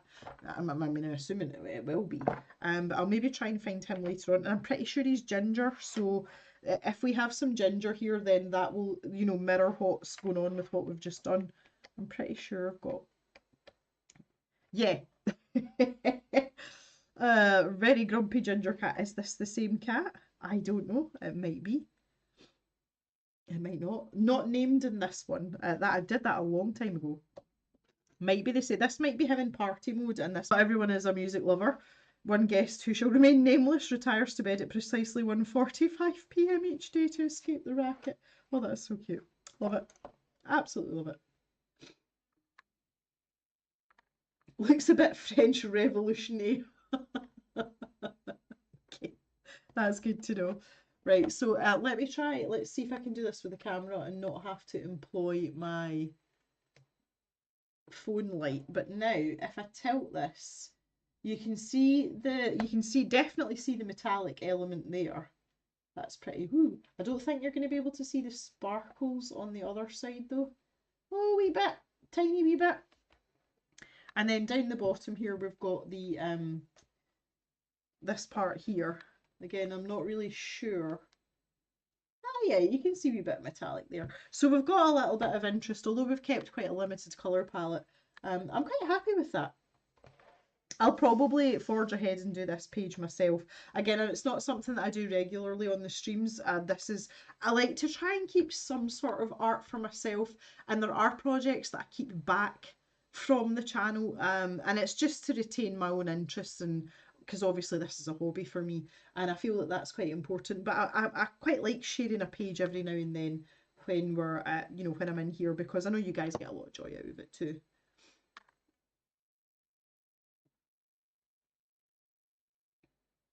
Michelle, I've used that as a background for Night Sky, and Gustav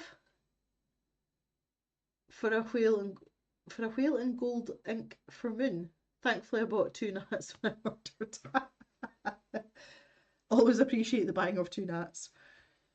Okay, guys, I think we'll call it a do there for the arting for this evening. Thank you for your assistance with this. It's been lovely. I'm gonna pop this off to the side now. Please share when you finish the page. We'd love to see it all done. Yeah, I'll absolutely share that. I say I've got quite a few posts that I want to put up on Instagram, but I'll space them out so that there's activity, you know, maybe every day or every other day. Oh, Jock's on the move again. We're off to the bed beside the desk. Yeah, that's where he's going. Okay. I mean, I knew he wasn't going to go anywhere else, but I feel as if like I have to watch him for some reason. You have to do that, Gemma, you burn out. Well, it's not even that. It's just, you know, it's not that I don't get pleasure from sharing what I've done with you, but there is an added element of extra work attached to either filming, editing, or taking photos, or whatever. And sometimes you just have to do it because you feel like doing it. So I try and retain a balance with that as much as possible. Burnout is no fun. Well, I am no stranger to burnout. Try to avoid it with the art stuff though, because this is supposed to be the fun part. But it's part and parcel of life. It happens sometimes. I'm sitting looking at all these Inktense pencils and I'm thinking to myself, I should really just sit and sort these out. I don't think I'm going to do that tonight though. Black Rose says, I never get arting channels who tell you to do art every day to get better. It's my hobby. If I do it every day, I'd get burned eventually. I art when I feel like it, and I still get better. Yeah, I've never subscribed to the whole, oh, you need to draw every day to improve. I'm just too busy for that. I don't have time for it. Actually, don't have time. It also puts huge pressure on you as well, and you end up putting pressure on yourself. And I find when that happens, if you're not in the mood for it, it then becomes unenjoyable, and you're more likely to step away from it. I find that a wee bit with learning Swedish as well. I don't do to start with. I did a Swedish lesson every day, but it was just really to kind of like find my feet with it. But now I tend to do it like every other day, and I'm still retaining information. I'm still learning stuff. It's getting complicated now though, but it makes it much more enjoyable as well. Obviously, I have a motivating factor outside of just wanting to learn a language because I would like to converse with Julie and her family in her native language. So there's definitely like an additional force there. But no, I've never subscribed to and never understood that, oh, you have to draw every day. I wholeheartedly disagree, and most of people in modern society that have any sort of life really don't have the time to do anything productive on a daily basis. And there's a huge difference between productive time and just going through the motions. I never see when I used to write before I started arting, and I used to write. I never wrote every day either, and the same stuff was peddled. Oh, you should write every day because it'll improve your grammar or blah. No, no, I didn't, because it became a chore and I really wasn't learning anything. I was just spitting stuff out for the sake of it, and it was not productive in the slightest. So yeah, I'm not into that.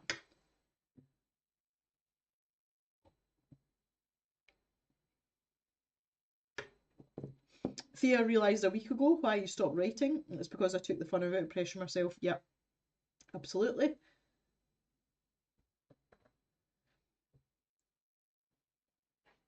I grow weary of describing my typical day at the office 14,000 times a day.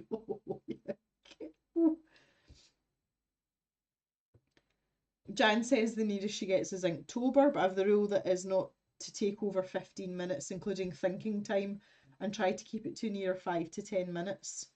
Of course, I never said it was any good. But see, that's the thing. Like, see, when I did do Inktober, I found a lot of the days the artworks that I produced, I was just trying to churn out something for a prompt for the sake of it, and I, I don't think I learned much from it, honestly. Just take the prompts and do them whenever. But see, then again, I have this compulsion. If someone sets something out, it's like, yes, I will do it. I'm quite a completionist in that sense. And I don't think it's healthy for someone like me. Obviously, everybody's different and everyone has different motivators and different ways of working, but it's very counterproductive for someone like me.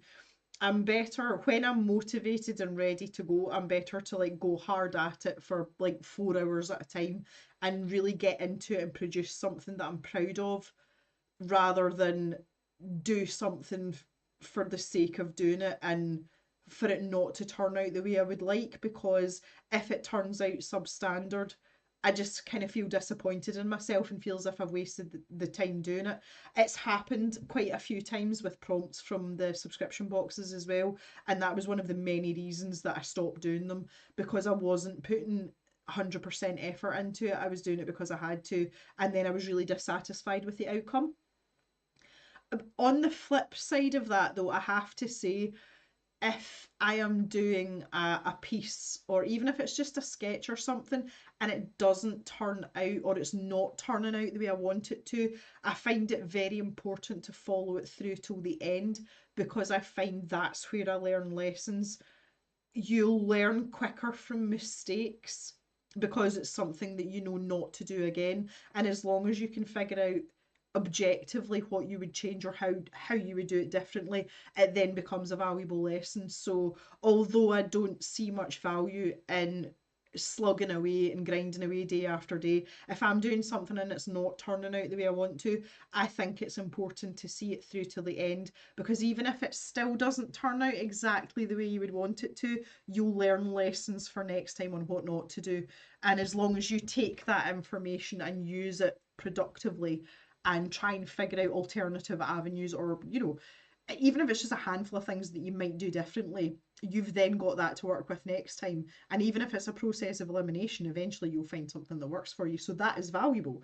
But just not grinding out every day. It's just not for me.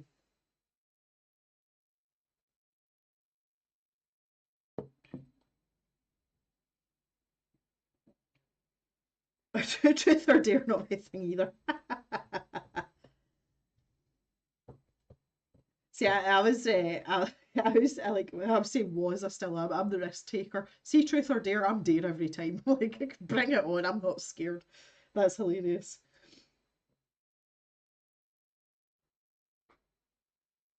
It has been known, and I was an adult at that point. I was not a teenager. I was an adult, and I did run round.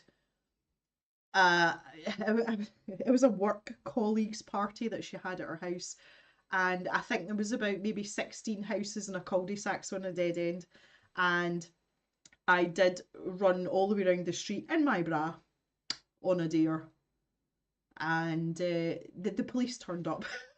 Thankfully, I was back dressed in a suitable fashion by that point, but that was quite an entertaining evening. But that was a case of, oh, I dare you, I double dare you, you're not going to do it. I was like, of course I'm going to do it. Oh, the joys of being young and carefree.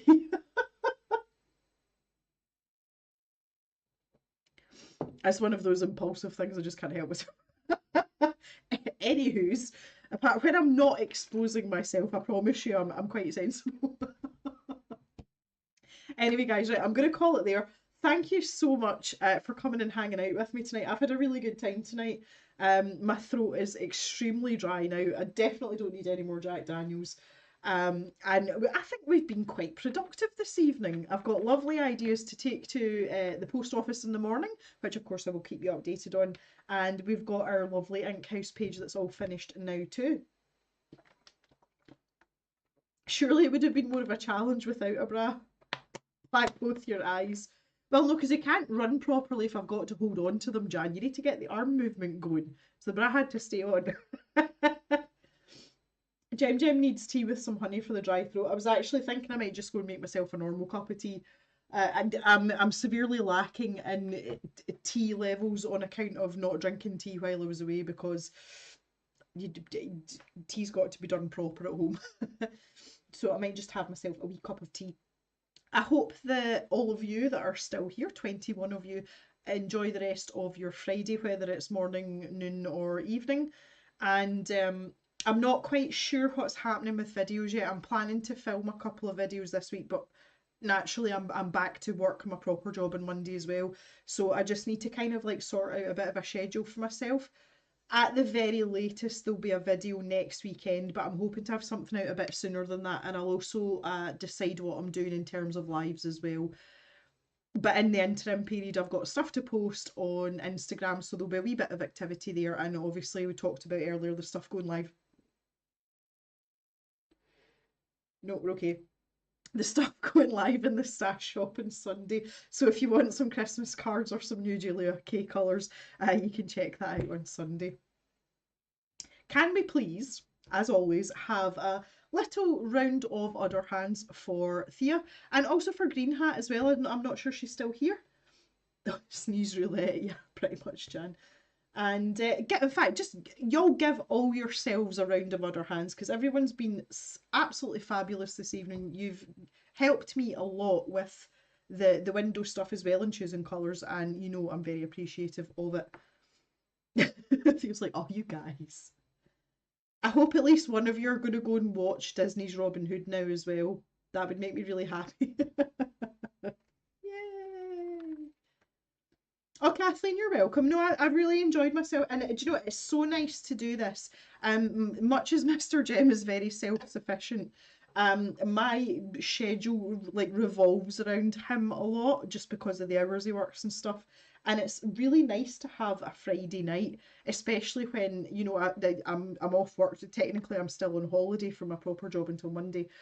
So this has been really nice for me as well. I've really enjoyed myself. Yay, all the other hands.